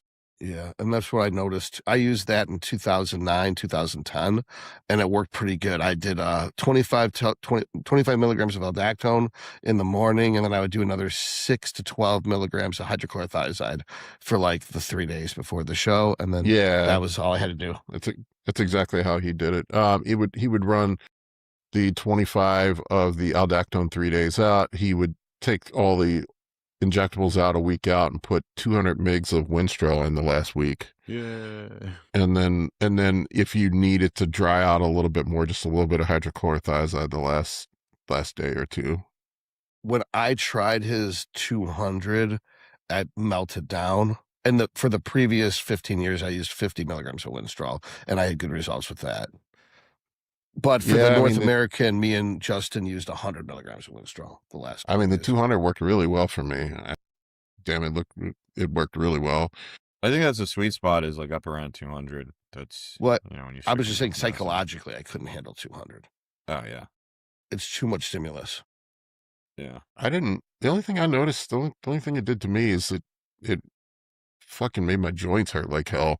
But other than that, I didn't notice any psychologically. Psychologically, I felt pretty good going into that show, but I didn't run any Tren either. You don't have an issue with Tren, Todd, do you? Into the shows? I did because I was already running 200 Tren a day, and then we added in 100 Winstrol a day. I went from 200 Tren a day. Holy fuck. 100 Tren and 50 Winstrol a day to 200 Tren and 100 Winstrol a day, and then Jeez. every day I added 10 more Halo. Todd, so you're my hero. I've never played the Time Splitter series now. What? I can always tell when Todd's on Tren. I can see the shift in his content on social media. Wow. I'm using Tren and Athate now. It's a lot smoother. I found that what really sets me off, other than caffeine, is the orals. Even 25 milligrams of Anavar on the way to the gym now, I can Maui gets flipped and slammed to the floor.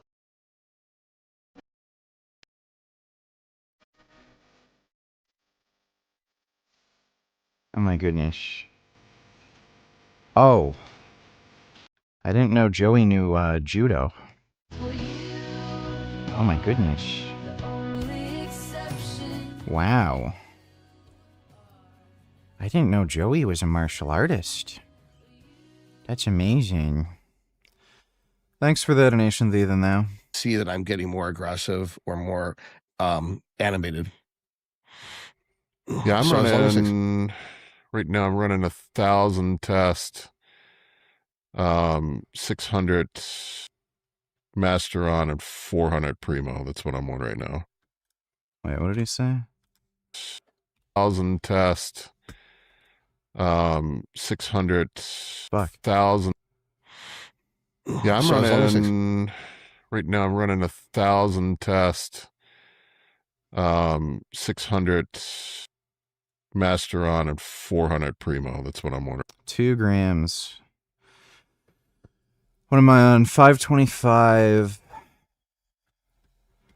525 test, 105 bold known, 210 masteron, and 100 milligrams tren. So I'm at 940 right now. Right at 2 G's right there. Yep. What? Yep. 2 grams. Yeah. Even that, any tellers, that was actually another foster cat of mine. That isn't Joey. Are you cutting because you look a lot leaner? Yeah, I'm dieting. I am only eating 1,850 calories a day. It is making me more tired, but yeah, I do like the way I look. I'm trying to get as lean as I can within like reason. I'm just seeing how lean I can get without like losing my mind. I'm fine with a bit of mild discomfort. Like right now, the kind of tiredness and fatigue that I have from it's tolerable and manageable. But if I get like absolutely fucking drained, like no energy, and if it starts affecting my mood where I'm just absolutely miserable, I'm gonna stop. But so far, things have stayed pretty much the same. I just keep getting leaner, but you know, I feel the same, still pretty good and everything. So I'm gonna just keep dieting down leaner and leaner until I kind of hit that wall. If I can get like absolutely fucking ripped to the bone and feel fine, then you know I'll do that. But thanks for the donation, Ethan. Now appreciate it, and that's a nice foster cat. Last time I did a gram of mast, a gram of primo, a gram of test. Jeez. Yeah, it was like 4 or 5 That's a lot of grams, money right? for Yeah, primo, it was pretty too. high. It was 3 grams. 3 grams. Yeah, it's 3 grams. And 9 Still units a of lot. Sarah. So a gram of primo, a week. So the prices that I get with, like, I can get with primo, that's $150 for a 10 ml vial. So that's that'd be $1,000 for the total vial. He's running that per week, so per month over 4 weeks, that's $600 just for primo. Stem. Like I don't know what prices he's getting it for, but yeah, the Canadian prices, what I'm able to get access to, it's $150 for a vial. I am not running Sarastem this time. How come? Gotcha. Because it's fucking expensive. I mean, I can get the Chinese generics for $100 versus Yeah. 700 for the same amount of The Chinese Sarastem. generics are getting up there. Yeah. Yeah. But Things are that's getting because people are expensive all around, finally man. believing that they People work. find I mean, right, yeah. the People only finally listen person- to the doctor. Dude, Chinese generic growth hormone is so fucking good. Like, it is so great. And it exceeds pharmaceutical standards. Pharmaceutical standards, it's, what is it? It's, 91% purity with a 4% dimer. Most Chinese generics that you'll see, they're well over 95% purity, and they usually have less than a 1% dimer, from what I've found. and way less than a 1% dimer. Like you're talking about like 0.1, 0.2%, and sometimes non-detectable. So yeah, Chinese growth hormone is great, and it's fucking dirt cheap. Like compared to something like Serostim or Genotropin or whatever. So you can get Chinese generic growth hormone for $1 per IU. So if you get a like 400 IU kit, it's $400. But if you're only using 5 IUs a day, or just 5 IUs like on training days, that lasts you like 2 months, and it's great. It fucking works. The only person who I think is still anti-Chinese GH is Phil Viz. He's the only one who still thinks Serostim's the only way, but everybody else is open-minded about it, I think, at this point. I'm anti-Chinese GH. I mean, my thought process is if I can use a real pharmaceutical and I've got the money, I'm going to run a real pharmaceutical all the time. But, but if I can run a real pharmaceutical and someone else pays for it, that's great. I've been looking into the Chinese peptides. And even if something tests at a high purity, like even if your growth hormone is 98%, that doesn't necessarily mean it doesn't have deletion sequences and other things wrong with the peptide. Like it can read at the right mass, but that doesn't necessarily mean the product is going to bind the receptor as well as it should. So what's your body fat percentage goal? Just as lean as possible. Depending on the brand you get, again, within reason. I'm not going to torture myself. Be more or less effective. And probably never as effective as a pharmaceutical product. So when you do like 40 units a day of Chinese GH to get a comparable? I know it's all anecdote, man, but I swear to God, the fucking Serostim hits harder. I believe it. That's what I'm saying. Is like they literally manufacture these peptides so that they test at the right mass. That's all they care about. They know it's going to a Janoschik test, and they manufacture the peptide so it's at the right mass, and that's what they optimize for. They don't optimize for the product being correct. Guess what? It still fucking works. So like, even if like you take into account like, okay, let's say worst case scenario, it's half as effective. Well, it's literally like 20 times cheaper. So if it's half of as effective, 20 times cheaper, you're still saving a fuck ton of money, even if you have to like double the dose. Like it might have deletion sequences or misfolded proteins. The shape could be off, but it's going to test at the right mass because that's what they care about. Like they care about the purity number. Anyway, blood test yourself to make sure it's worth the shit. Well, I mean, I'm not competing. It's not just for looks. It's also there seems to be a benefit with getting very lean, and then eating at like around maintenance calories. It seems to give you like a huge boost in anabolism. So I'm hoping if I get like very lean and then I start eating normally again, I'll just have like a really, really rapid onset of muscle growth. That's kind of the goal. It's unreliable. I mean, IGF has nothing to do. I mean, unless you had a baseline, but IGF tops out, past 10. So like it doesn't really tell you much, if the serum test isn't worth it while anymore. So what I did was I did 16. I think when I did the experiment, I did it like several times. I rotated it. I did like a month of Serostim at like 18 units, and I did a month of Genotropin at 18 units, and then a month of Metatropin at 18 units. Then I did Metatropin and Serostim. Then I did Metatropin and Genotropin. Then I did Genotropin and Serostim. It didn't make a difference to the IGF-1 at all. In fact, the one outlier with the 500 IGF-1 was actually with the Metatropin. And that was, so I got more anabolic response out of the Chinese. When you look at just the numbers, as far as cosmetic changes, saw no difference between any of the brands at all. You were still ugly?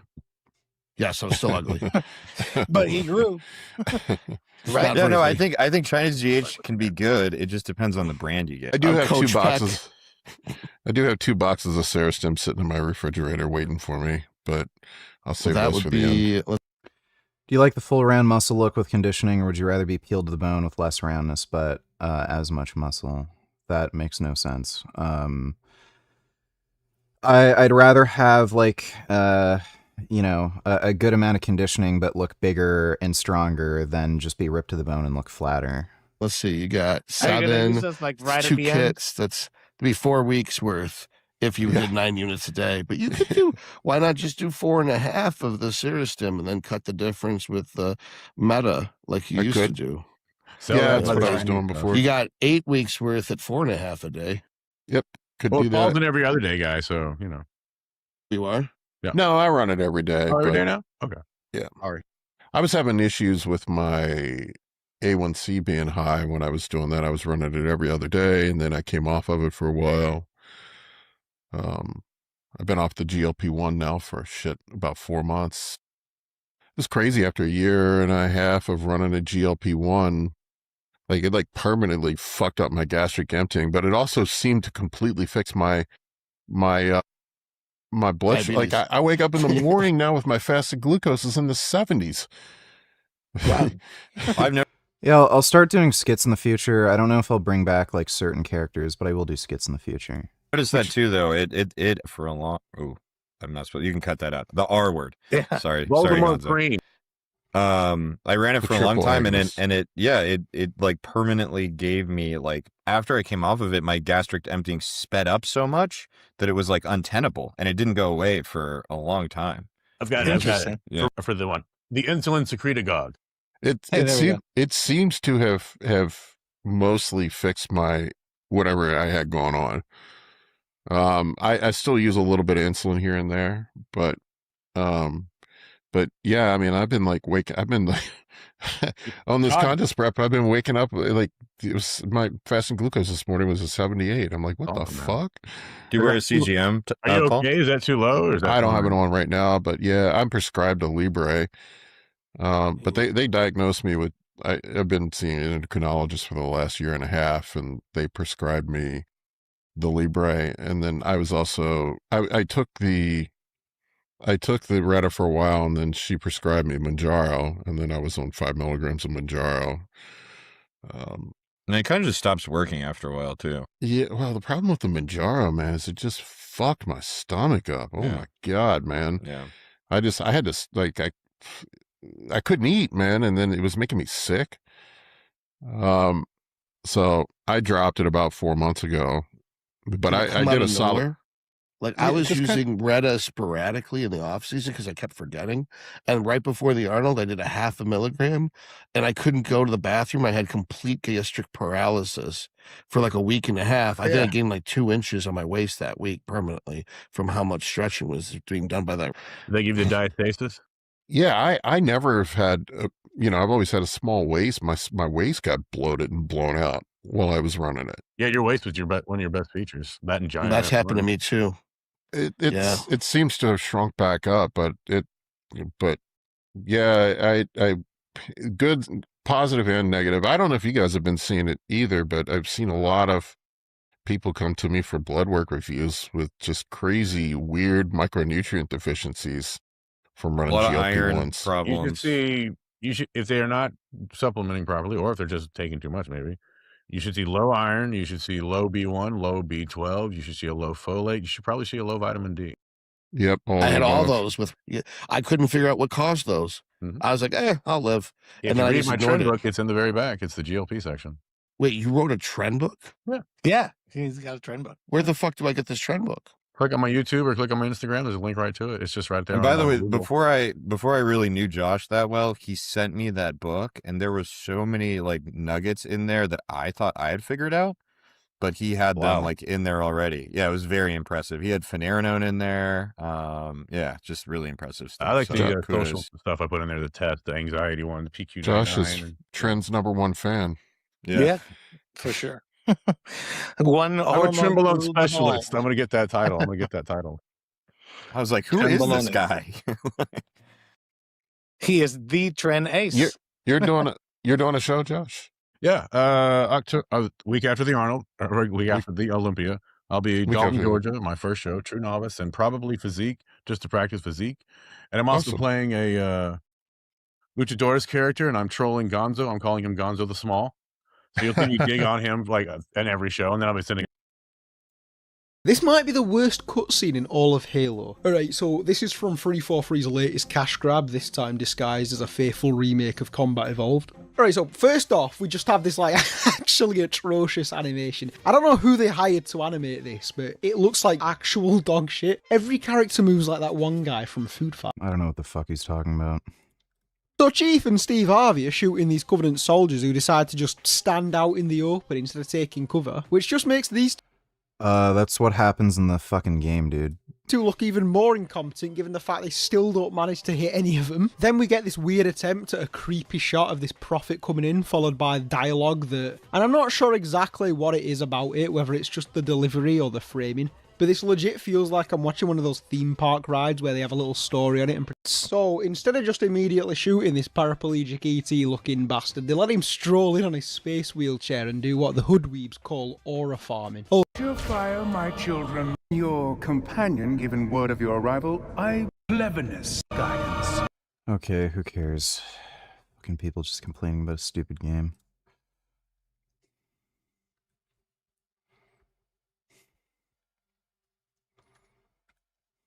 Listen, one thing we can all agree on, this man is in great shape. This is the first time I've tried pull-ups in 4 months since I had my shoulder surgery, a little under 4 months. I'm gonna try it again. I hope nothing pops. Oh my god. There's this weird thing with this music that they add where you don't notice it at first. Like, I like tune it out and I don't know there's music playing. And then I just get, like, annoyed. Something pisses me off. I get this rage. And I'm like, why am I getting mad? And then I like, notice, oh, it's the shitty music. Yeah, I mean, for a old-ass guy who's over 60, who had shoulder surgery 4 months ago, that's very fucking impressive. You can say what you want about RFK, but, I mean, he stays in shape.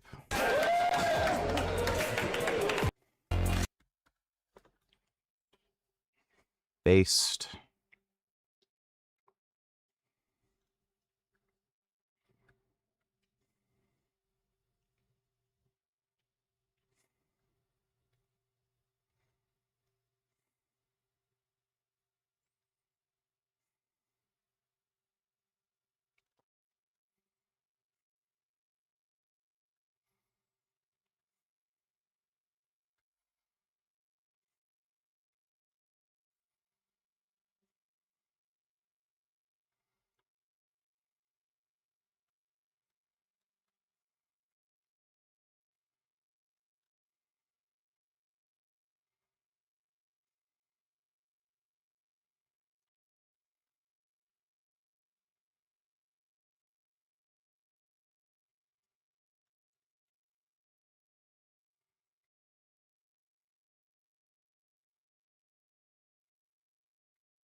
I think I might get one of these, Umarex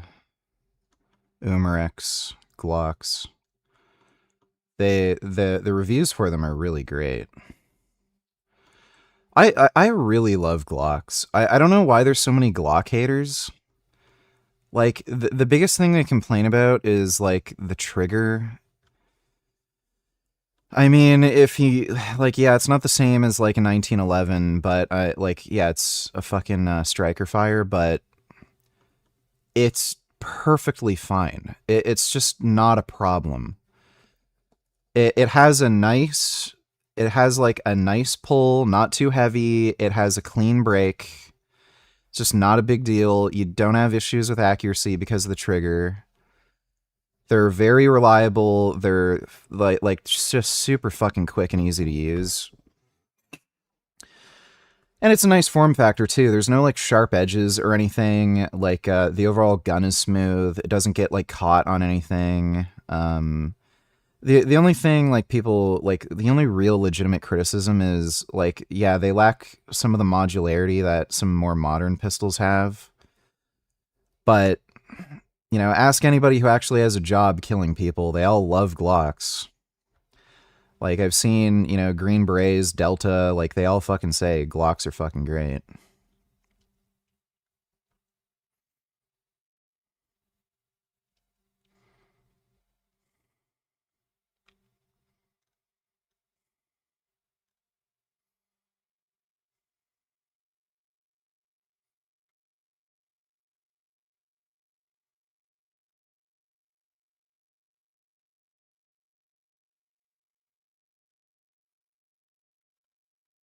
U.S. versus Canada healthcare. Which one would you choose? Canadian healthcare. Is there a reason? Yeah, it's free. It's like, it's funny because like my American friends don't get it. They hear the horror stories. Yeah. And there are some bad things about, look, if I get... Here's the only problem with Canadian healthcare, and it's not actually Canadian healthcare. It's pretty much just the fucking government, really. We can't keep enough doctors in the country. And it's not the problem with the healthcare system. The problem fundamentally is with Canada itself and the Liberal Party making Canada just like a fucking shithole. So, like, why would you work here as a doctor when you're going to make more money moving to the States? You're not going to be worked as hard. There's like a whole bunch of other like social problems here that make like well-educated, wealthy people just move out. Like again, you can just, your cost of living in general is going to be lower. Like housing prices here are just fucking ridiculous. So like you're spending more money on a fucking house, you're getting taxed higher. You are going to end up getting worked harder in the Canadian system. And there are some problems with OHIP where doctors are kind of prevented from helping their patients properly, like because everything's socialized.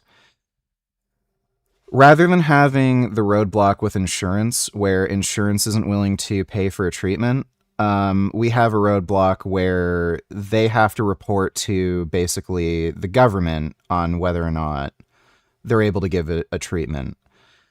And if something like falls outside of the bounds of what's considered reasonable treatment, they can actually get like criminally charged. So like I have friends who are on like, you know, fucking TRT. And they have issues with getting like blood work done.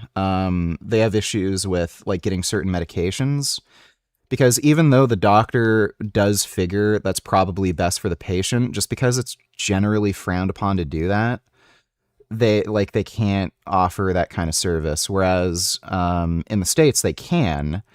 It's just that the insurance company might not cover it, but they can still provide that service. But yeah, like most of the problem with the Canadian healthcare system is just Canada itself and the fucking government being retarded. It's not even the actual healthcare system. But yeah, there's just like a unique roadblock. In the States, you have to go through fucking insurers and they may not, you know, approve of a fucking treatment for a patient. But it's a similar thing with the social healthcare system in Canada. It's just, in Canada, it's a little bit more of a roadblock because, yeah, you can pay out of pocket in the States. Here, you can't. Had unlimited money. Maybe the American one's pretty good, but Yes. then that kind of defeats the purpose. That's right. I love being able to walk in with a card. It doesn't matter if I have a sniffle or a gunshot wound. Right. One card, will you fix me? And they're like, yes, come in. Sure. You might wait. You might wait. You might wait. You know what? I've been in emergency rooms and You have to wait in the States. The waiting room thing is kind of a little overblown. There are doctor shortages here, but like again, depending on where you live in the States, you run into the same problems. LA, they weren't fast. Oh, I wasn't sitting there going, wow, this is the fastest. And then, you know, you get 3 bills in the mail. Oh my gosh. And it's terrifying. Oh, the best is when they send you the bill and it's not for you, it's just what the insurance company owes. It kind of looks like it's for you. You're like, what, this is for me? And they're like, no, we just want to let you know. And God forbid you go to the wrong out-of-network, whatever the hell Yeah, that is. out-of-network hospitals, that is fucked. What is a network? Canada, 1-0. So I live in Canada and I just received my first medical bill and I wanted to go through it with you guys. Ambulance, $45. And that is... Yeah, that's a good thing about Canada too. Ambulance fees are super, super fucking cheap. Like in the States, I've seen ambulance fees that are like 10 grand. And the insurance company won't even pay for that. You have to pay that out of pocket. Here, if you call an ambulance, it's just like 40, 50 bucks. The end of my medical bill. And surprisingly, guys, this time the hospital wait was like nothing. Doctors treated me so well. Nurses as well. That's it for my medical bill. Why do you have to pay for your own, like, health? Shouldn't your government just take care of you? No, why not? Jesse Zuckerman is our fellow, and this is his last day. He's graduating and he's returning to Canada, where he is going to be a practicing colorectal surgeon there. So all year we've been going back and forth about the Canadian health system versus the US health system. So we just wanted to have a little conversation and talk about what the differences are. So a major thing in Canada is obviously No, I don't think the Narcan shot is 10K. Pretty sure it's like dirt cheap. It can't possibly be expensive. If Narcan was 10K per shot, they wouldn't give it to junkies. Like, nobody's going to pay that kind of money to save some, like, fucking broke, degenerate, homeless drug addict. obviously the insurance coverage in that pretty much any Canadian citizen will have insurance covered, and you don't pay for it. It's pretty much part of your taxes that you pay to the government every year. And so we walk into a hospital, to walk into the doctor's office, and we don't have to pay anything to see anyone. So no co-pays, Nothing. no. So that sounds awesome. But let's talk about what that kind of means. You know, what you assume is that if everybody has health care and everybody has insurance, that there's going to be lower access to care. There's going to be fewer doctors servicing the people of Canada, and perhaps that would create roadblocks and bottlenecks to access. Is that Yeah, true? I would say the general thought in Canada is that we have longer wait times compared. You don't have as easy access Like, let's to... just say, like, what does that mean exactly? Let's say you had abdominal pain and you wanted to see your doctor. How long would you have to wait to see a doctor? Yeah, in so it Canada? depends. You do have to go see your family doctor first usually, unless you're going to the emergency room, and so your family doctor may not have an appointment for another week or two, or maybe they have an urgent clinic they set up for you. Does everyone have a primary doctor? No, not everyone has a primary doctor. That's a problem too in Canada in terms of availability of primary doctors. Yep, my family doctor decided to get pregnant, and she ain't never going back to work. There is a pretty big problem right now in terms of access to having a family doctor, and so that creates a bit of backup in the emergency room with kind of non-acute complaints. And so that's something that they're trying to work on, starting at kind of the med school level, really promoting a lot of medical students to get into family medicine recently. Okay, but so back up to like access and like getting care. Let's say you've made it into the colorectal doctor's office and you need to have a procedure. Can you just schedule the procedure and like do it tomorrow? Is there any... No, we gotta wait. I mean, it's gonna depend on the hospital and each surgeon, but you gotta wait probably a few weeks, few months sometimes, really depending on the urgency of that procedure. And so that gets triaged by yourself, obviously. If we have a new cancer come in, we're going to try and actually get them in quicker, but then that's going to push some of the benign patients further down the line. I'm a Canadian RN that spent the last 3 years working in America I mean, it's better than going completely fucking broke. as a travel nurse, and let me tell you the top differences that I noticed between the Canadian healthcare system versus the American healthcare system. First, let's talk funding. In Canada, our healthcare system is publicly funded, so our tax money... Same time, bodies moving, feet moving. Oh my goodness! Flying knee! Perfect! It's hard. We want to celebrate that it was a beautiful knockout, but we're watching Frankie Edgar too to keep everybody safe. Very scary. We'll get an update when we come back. Nice job, Corey. Thank you. I feel bad. Let's come over here. Come over He's here. such a warrior. How can you not love Frankie Edgar? Corey, come over here. Corey, you're doing your job. Yeah, I know. Seconds of the very first round, declaring the winner by... He's sad that he like fucking almost ended that guy's life. Knockout Corey Sad. Look at that screen. 28 seconds. You backed up, and the timing, the knee, that was unbelievable. Yeah, you know. If Who's that weird, crazy Mormon wacko who's bald, who has that martial arts channel? Ramsey Dewey.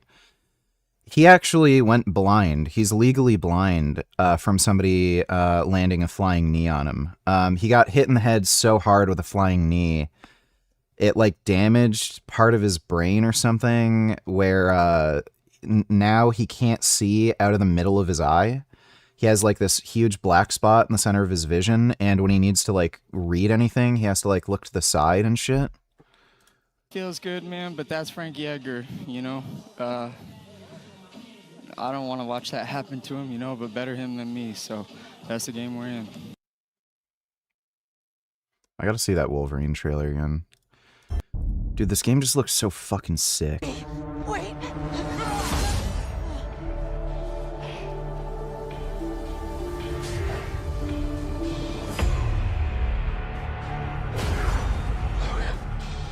You came back. I've seen things from before. Humans and mutants can't survive together.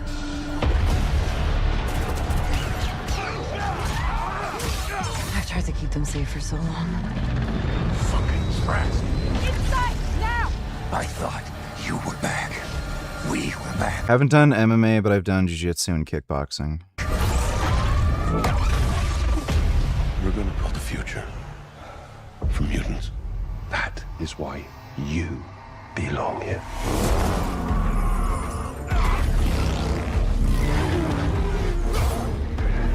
Apparently there's going to be a few motorcycle chase scenes in this game. Tear the beast. The hunt is ready. Most people I see clearly. But you.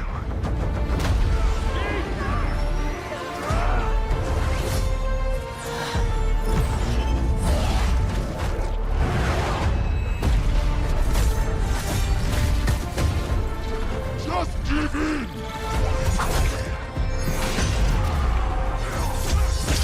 Remember who you are. This game looks so good, dude. Why is sport like this better than soccer? Because it's fighting rather than kicking a ball across the fucking field and watching people fake injuries so that they can get a penalty kick and waiting like 2 hours for only one goal to be scored. I know you call soccer beta, but considering lasting damage in one bad match can easily mean you're done, isn't less violent sport better? Yeah, the violence is what makes it interesting. Like, well, you know, people get injured in soccer. Concussions do happen. People run into each other. Maybe we should ban soccer because too many people get hurt. We should just have knitting competitions. Let's see how fast, like, people can knit a sweater. What kind of fucking gay shit is that? No matter what Leon Kennedy is thrown into, he never seems to panic. Whether he's surrounded by hordes of infected, forced to deal with a completely unexpected threat, or facing some insane puzzle he's never encountered before, he somehow stays calm long enough to make the right decision. So today we're gonna reverse engineer Leon Kennedy's composure, and by the end of this video, we'll see whether neuroscience can fully explain why Leon never panics, or whether part of his composure really does belong in fiction. To figure that out, we're gonna answer 3 questions. I mean, you can see some dudes who are in special forces. They literally have no fear.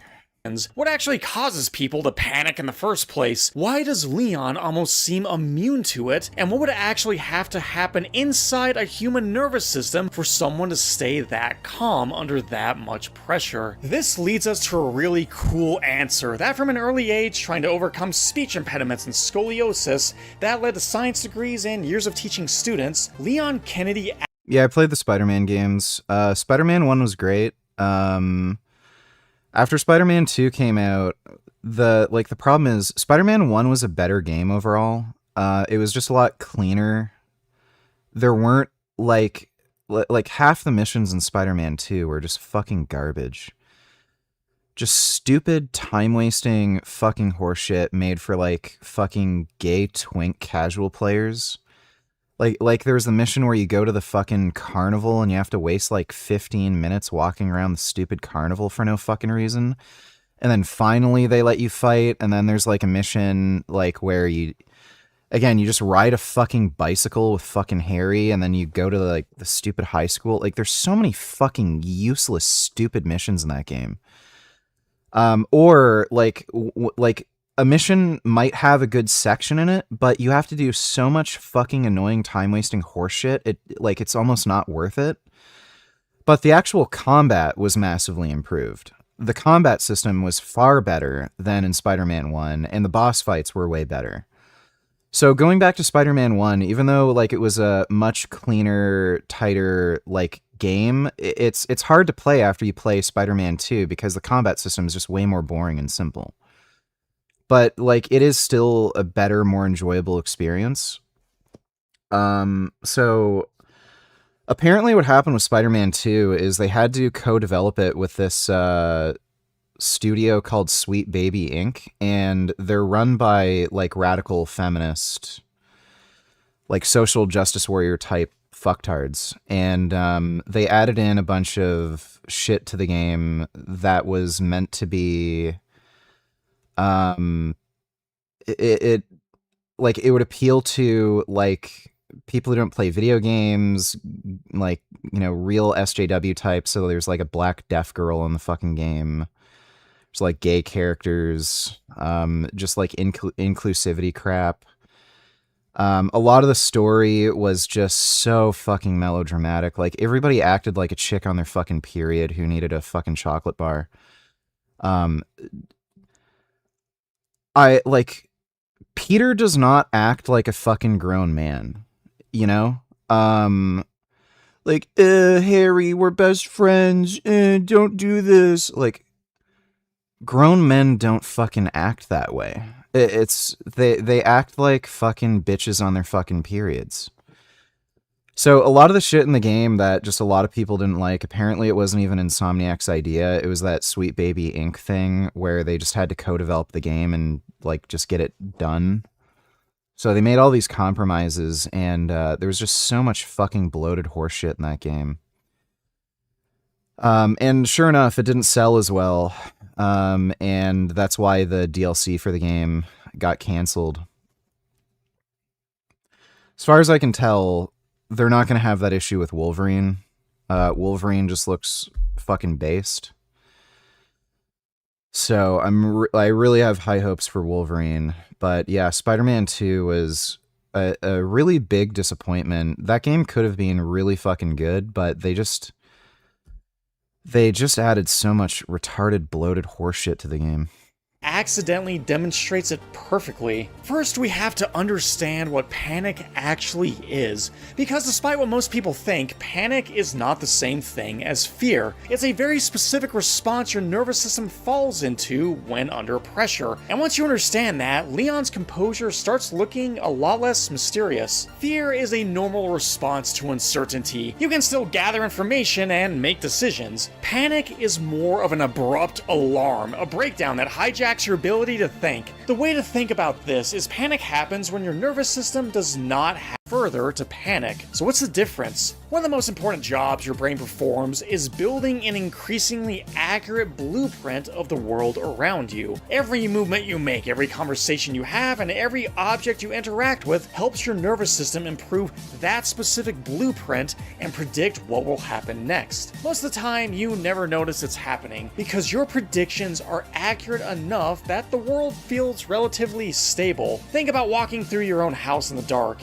You aren't consciously calculating where every wall or doorway is. Your nervous system has already built a blueprint of your house it can rely on. Your brain is constantly saying, I've seen situations like this before, so I pretty much know what to do. But the moment that blueprint isn't good enough for a situation you're facing, things can change. The world suddenly becomes far less predictable. Your attention narrows, your decisions become more reactive. Instead of calmly choosing the best response, your nervous system shifts more of its resources towards your immediate survival. And when facing pressure or uncertainty, panic can set in. And it's not just about feeling afraid. It's what happens when your nervous system does not have a reliable blueprint to fall back on. And this is where Leon becomes way more interesting, because even when everything around him is on fire, he almost always has something to fall back on. So how did Leon build a nervous system that is able to handle immense pressure? Looking at everything that Leon has been through.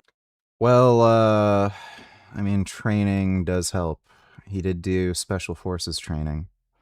Police academy training, years of tactical exercises, Mr. X crashing through a wall to hunt him down, waking up tied to a chair and being interrogated as he faces problems no human has ever encountered before. Somehow Leon almost never looks like he's solving these problems for the very first time. And that's where his brain comes in. Leon was not born with a special gene for staying calm under pressure. Every time your brain is forced to solve a problem it hasn't completely solved before, you now enter a phase where you have an opportunity to build a better blueprint, where it begins constructing the physical neural structures that it can default to in future situations. At first, you may not have much to rely on. This guy's fucking voice is pissing me off.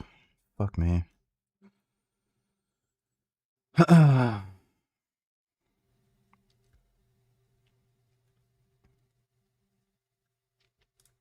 What do you get when you mix rising tuition, outdated curriculums, and AI-generated essays? You get New York Magazine publishing articles titled "Everyone is Cheating Their Way Through College," professors saying their students can no longer write, and for the first time in recorded history, college graduates facing a higher unemployment rate than the average worker. Welcome to the end of the college system as we know it. Quick shout out to this Substack by Niels Gilman for helping guide this video essay.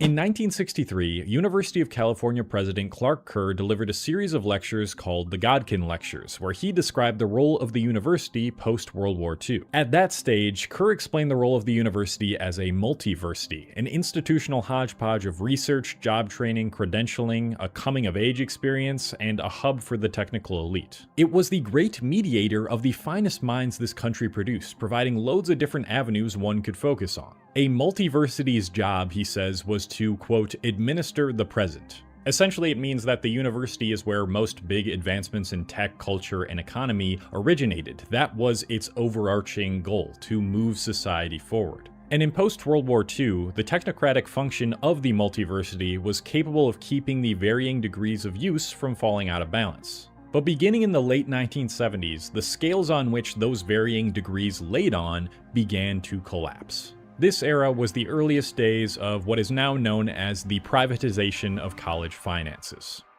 Imagine a single location that provides all the experiences I just mentioned for less than $1,000 a year. Seems almost too good to be true, right? Well, that was the reality in the 1960s when Kerr first presented his lectures. In the 1960s, states viewed higher education as a public investment. Tuition was exceptionally low because taxpayers covered a much larger share of operating costs. As a result, most public schools awarded little to no financial aid, only private schools did. But then came the state funding cuts. States were unwilling or unable to raise taxes to increase university revenue, while at the same time facing infinitely increasing healthcare and public safety costs. As a result, policymakers left universities with no choice than to hike up admission fees. These cuts were especially bad during recessions because tax revenue fell sharply while demand for public services rose. And they had to cut their budgets somewhere, so more often than not, it was the public universities. At the same time state funding was being cut in the 80s and 90s, federal grant programs began to stagnate. And this is when universities had no other option than to participate in what was usually reserved for private institutions, financial aid. At first, this aid was actually focused on the right people. In 1995 to 1996, the school spent about $1.5 billion on financial aid, with 55% going to need-based aid. A 2011 report from the U.S. Department of Education's National Center for Education Statistics found that 13% of first-time students received need-based aid that year, while only 8% of non-needy students received so-called merit aid. But it still wasn't enough to keep up with just how much state funding was being cut out. The problem was, public universities knew that if they hiked up admission costs too much, their enrollment would go down, unless they pulled out a tactic that was being used at private universities, and that tactic is called enrollment management. The idea is simple. Instead of offering need-based pay to only students who need it, start offering it to rich, privileged, high-achieving kids too. Providing more money in financial aid to otherwise fully paying students is more lucrative than spending money on needy students for several reasons. These students end up paying more in overall tuition, they are more willing to pay full price for other expenses like books and room and board, and their parents are more likely to become lavish donors to the college in the future. All of this improves the public university's bottom line, and it means that they can keep their admission prices higher without enrollment rates dropping due to inaffordability. In fact, financial aid leveraging is most effective when universities keep the sticker prices high because it ensures the biggest merit scholarships to the highest achievers, who in most cases need it less than the average applicant because they're usually better off. Here's what this looks like in practice. Say the sticker price of annual tuition for a public university is $40,000. The high achiever, that is the one with a 4.0 GPA or perhaps an exceptional athlete, receives a scholarship of $20,000, leaving them with only $20,000 more to pay. Conversely, an average applicant with an average GPA may only receive a scholarship of $8,000, meaning their pay is $32,000 per year. It's a huge win for the colleges. Public universities become less accessible to those with disadvantages due to the cost, and the high-achieving, often wealthy people are more attracted to go to public universities due to reduced costs. It makes the public universities much more. If we imagine a super intelligent species, which sport do you think they will likely find better? MMA or soccer or chess or basketball? Probably MMA, because the rest are fucking boring. Like, especially if you're talking about hyper intelligence, chess would be really fucking boring because, in theory, they'd know every fucking possible move on the chessboard. So they would know all the right moves, and they just watch people just do something stupid, and then it's like, okay, well, whatever. More competitive with everyone else, and in our privatized world, seeming better than your peers means everything. Speaking of increasing perceived value for colleges, let's talk about the huge budget dump into upgraded facilities. With so many public universities across the country, they need a way to justify the egregious costs, even to richer families. So what did they do? Build a bunch of ridiculously overpriced facilities that don't even really add much value to the multiversity experience. One example of unnecessarily expensive builds is Texas Tech's Lazy River. Built in 2009, this 645-foot tube careener includes a 25-person hot tub, a diving well with a slide, water volleyball, and even a basketball area, all for only $8.45 million. The managing director of recreational sports at Texas Tech even admitted that the Lazy River was, quote, a great recruiting tool for the university. Another example is University of Texas's Callaway House. The Callaway House is a privately owned and operated residence hall with private bedrooms, walk-in closets, full furnished living rooms, and kitchen steel appliances. So public universities took the coming-of-age part of the multiversity experience and pumped it with money to justify high tuition, even though most economists agree the biggest driver of rising tuition. Oh. Look who I got. I got a big chumbush. Here's my chumbush. Here he is. It's very nice and chumbushy. Isn't this a nice chumbush? I love this chumbush. It's a good chumbush. Has been decades of declining state support. Public colleges might be $10,000 to $25,000 a year now, but at least you have marble countertops, right? Now let's move on to a crucial aspect of the college system that has been neglected much more than the facilities: the professors themselves. Beginning in the 1970s, there was— You have really dumb people watching you? Yeah, I got a mix of smart people and dummies, so... There's a surge of adjunct professors. Adjunct professors are part-time professors, usually on contract work with no permanent role or office, working multiple teaching jobs at once. Before this, the overwhelming majority of college professors were tenured. Tenured professors are indefinitely employed at universities and are typically given multi-year research goals and grants. It provides really strong job security, and you usually can't get fired unless you do something horribly wrong. It also gives them the ability to teach controversial topics without political or institutional pressure or backfire. Now, the reason that adjunct professors have been on the rise for so long is multifaceted. For one, there's an oversupply of prospective faculty members. There are many more potential professors with PhDs and MAs now. Also, non-teaching professional staff has grown rapidly. There are an increasing number of specialists in career services, diversity and inclusion, and student affairs. Additionally, hiring adjuncts over tenured professors allows institutions to adapt to this increasingly volatile college system. You know, enrollment rates and also demand for different majors just flip-flops so much now. And with an adjunct professor, you can have this kind of non-committal agreement where you can just kind of slip them into a... Oh, hey, baby. Oh. Oh, do you see this cat? Oh, hey, Gum Gum. So nice. What a good baby. If you went to university, what would you go for? I don't know, man. Maybe like an engineering degree. Major for a little while, and you don't have to have this tenured professor who has this huge curriculum that they suddenly have to change. Also, there's just less money going into instruction and more going into financial aid and recreational stuff, like I said, and adjunct professors are significantly cheaper than tenured professors. Today, roughly 37% of faculty at public colleges and universities are adjunct instructors, while nationally, more than 2/3 of all faculty appointments are now... That's funny. You go into massive debt just to have some shitty fucking professor. Contingent rather than tenure track. Why does this matter? Well, firstly, I do want to say that the research on whether adjunct professors are less effective is mixed. But it has been shown in some studies that students taught by adjuncts are less likely to continue in subsequent courses, perform worse in later classes, or less likely to graduate. To me, this makes sense. Your instructor will probably take his role less seriously and place less of an emphasis on caring and mentoring students when he's working multiple jobs at once. And they're just worse teachers. He's only going to be there temporarily anyway. I'm not saying that's always the mindset of adjuncts, but I can only imagine that that mindset is more prevalent in a higher percentage of adjuncts than tenured professors. But without a doubt, the biggest disruptor of the college system in the present day has to go to modern technology. Before modern technology, the way one transmitted knowledge was simple and straightforward. Provide the students books, give a lecture, give them a problem set pertaining to that lecture, and give them a written examination. But in the present, administering this system in the context of a college campus without any integrity issues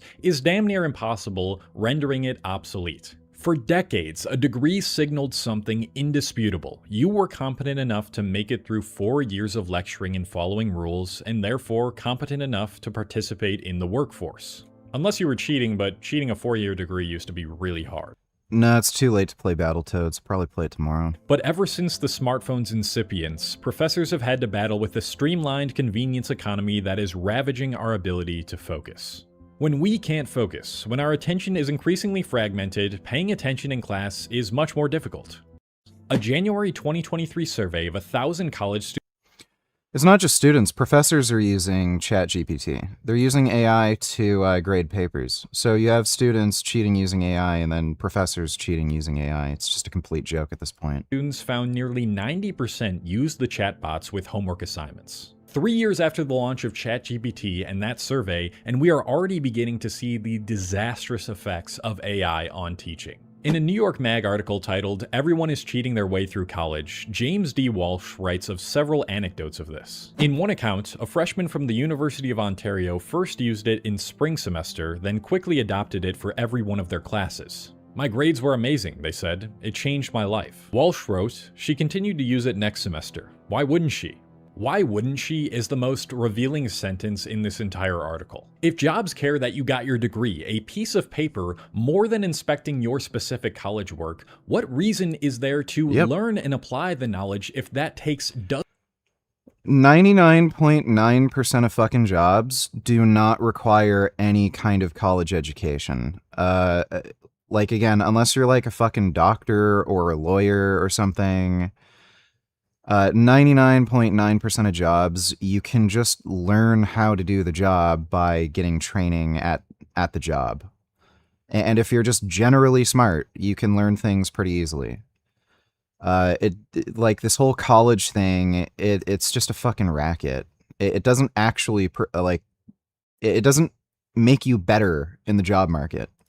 dozens more hours without ChatGPT? It's a genuine question, and it's one that students now have to grapple with as AI tests their patience. Another story comes from a freshman finance major from one of the country's top universities. Now, this student actually told Walsh she is against AI use. I'm against copying and pasting. I'm against cheating and plagiarism. All of that. Then she goes on to explain how she used AI to outline a 4 to 5 page essay due in 2 hours. It did all the outlining work for her, and all she had to do was fill it in. This is coming from someone who claims to actually enjoy writing. She states that she understands the importance of learning how to outline better, but she cares about good grades more. An essay with ChatGPT, she says, it's like it just gives you straight up what you have to follow. You just don't really have to think much. It. Some allow it so long as students cite it, some only allow it for conceptual help, and some require receipts of their dialogue with the chatbot. The problem is that this method is not very foolproof. Some students accidentally cheat on their assignments without even knowing it, or knowing it's clear to see why the college system is collapsing. Tuition costs are absurd, universities are investing into recreational and research purposes more than instructors, and what once could only be acquired through a degree can now be acquired in an albeit less cognitively challenging way through AI. It's no wonder why so many young people now see college as a huge risk with little to no upside. It still has the aspect. So $192 thoughts on Alex O'Connor's spiritual arc. He is a grifter. He just recognized that Christianity and like all these apologists, they make more money. They're like, it's just the reality. Dumb shit is more marketable. Like the majority of the human race are a bunch of fucktards. And fucktards like stupid shit like, oh, God and spirituality and my soul living on after I die, and he's made more content appealing to fucking retards. He doesn't believe in any of this shit. He's just one of the most cynical fucktards, you know, on YouTube. And again, he's a dumbass himself. Like, of all the excuses you can make to quit veganism, I poop my pants. And this is a guy who's an Oxford graduate. Like, yeah, dude, you're an intellectual. You shit your fucking pants. Sam Harris non-duality. I don't know what the fuck that is. And are you a materialist? I don't know what that is. If so, what do you say to Mary's Room? I don't know what that is. By the way, I live close to Lane Cove National Park. I also don't know what that is. But thanks for the donation one. If a degree is too expensive and no longer proves that you're ready to work, what does? Well, there's actually a tech company, which is today's sponsor, Course Careers, that I think is like. Well, the author of that Substack article, Niels Gilman, and others like him seem to think the solution lies in a collaborative co-curriculum future. And for the most part, I agree with them. The co-curricular, as Gilman defines it, is the focus on residential life and human connection as the university's irreducible value in the age of AI tutors. That sounds gay and retarded. They're like, colleges are just a breeding ground for radical communist ideology. We really don't need a bunch of idiots going to college to just be radicalized into commies. So if people can get their education elsewhere and be just as educated, productive, that'd be better, because colleges are just, they're really bad. They are becoming a societal harm, a net harm, just because of like the commie radicalization. In practice, the university would function somewhat like a monastery, where informal discussions produce the greatest breakthroughs in lessons and research. More specifically, that might look like chance hallway encounters with faculty members, late-night bull sessions in the dormitory common room, and heated dining hall debates. It aligns with Oh yeah, they can all talk about how Israel's evil and China's actually not that bad, and Mao is misunderstood. What students believe are the most important aspects of the university experience, which are relationships, belonging, and dialogue. The Platonic Academy in Athens in ancient Greece is probably the best concrete, complete example of this. Alright. I am fucking tired, it is late. Yeah, I ended up streaming late because I went out see Evil Dead Burn and shit, but yeah, tomorrow should have a more normal streaming schedule. If my shoulder's good enough to have like a somewhat reasonable kind of workout, I might stream it. We'll see. and then I'll just do normal stream later. But I hope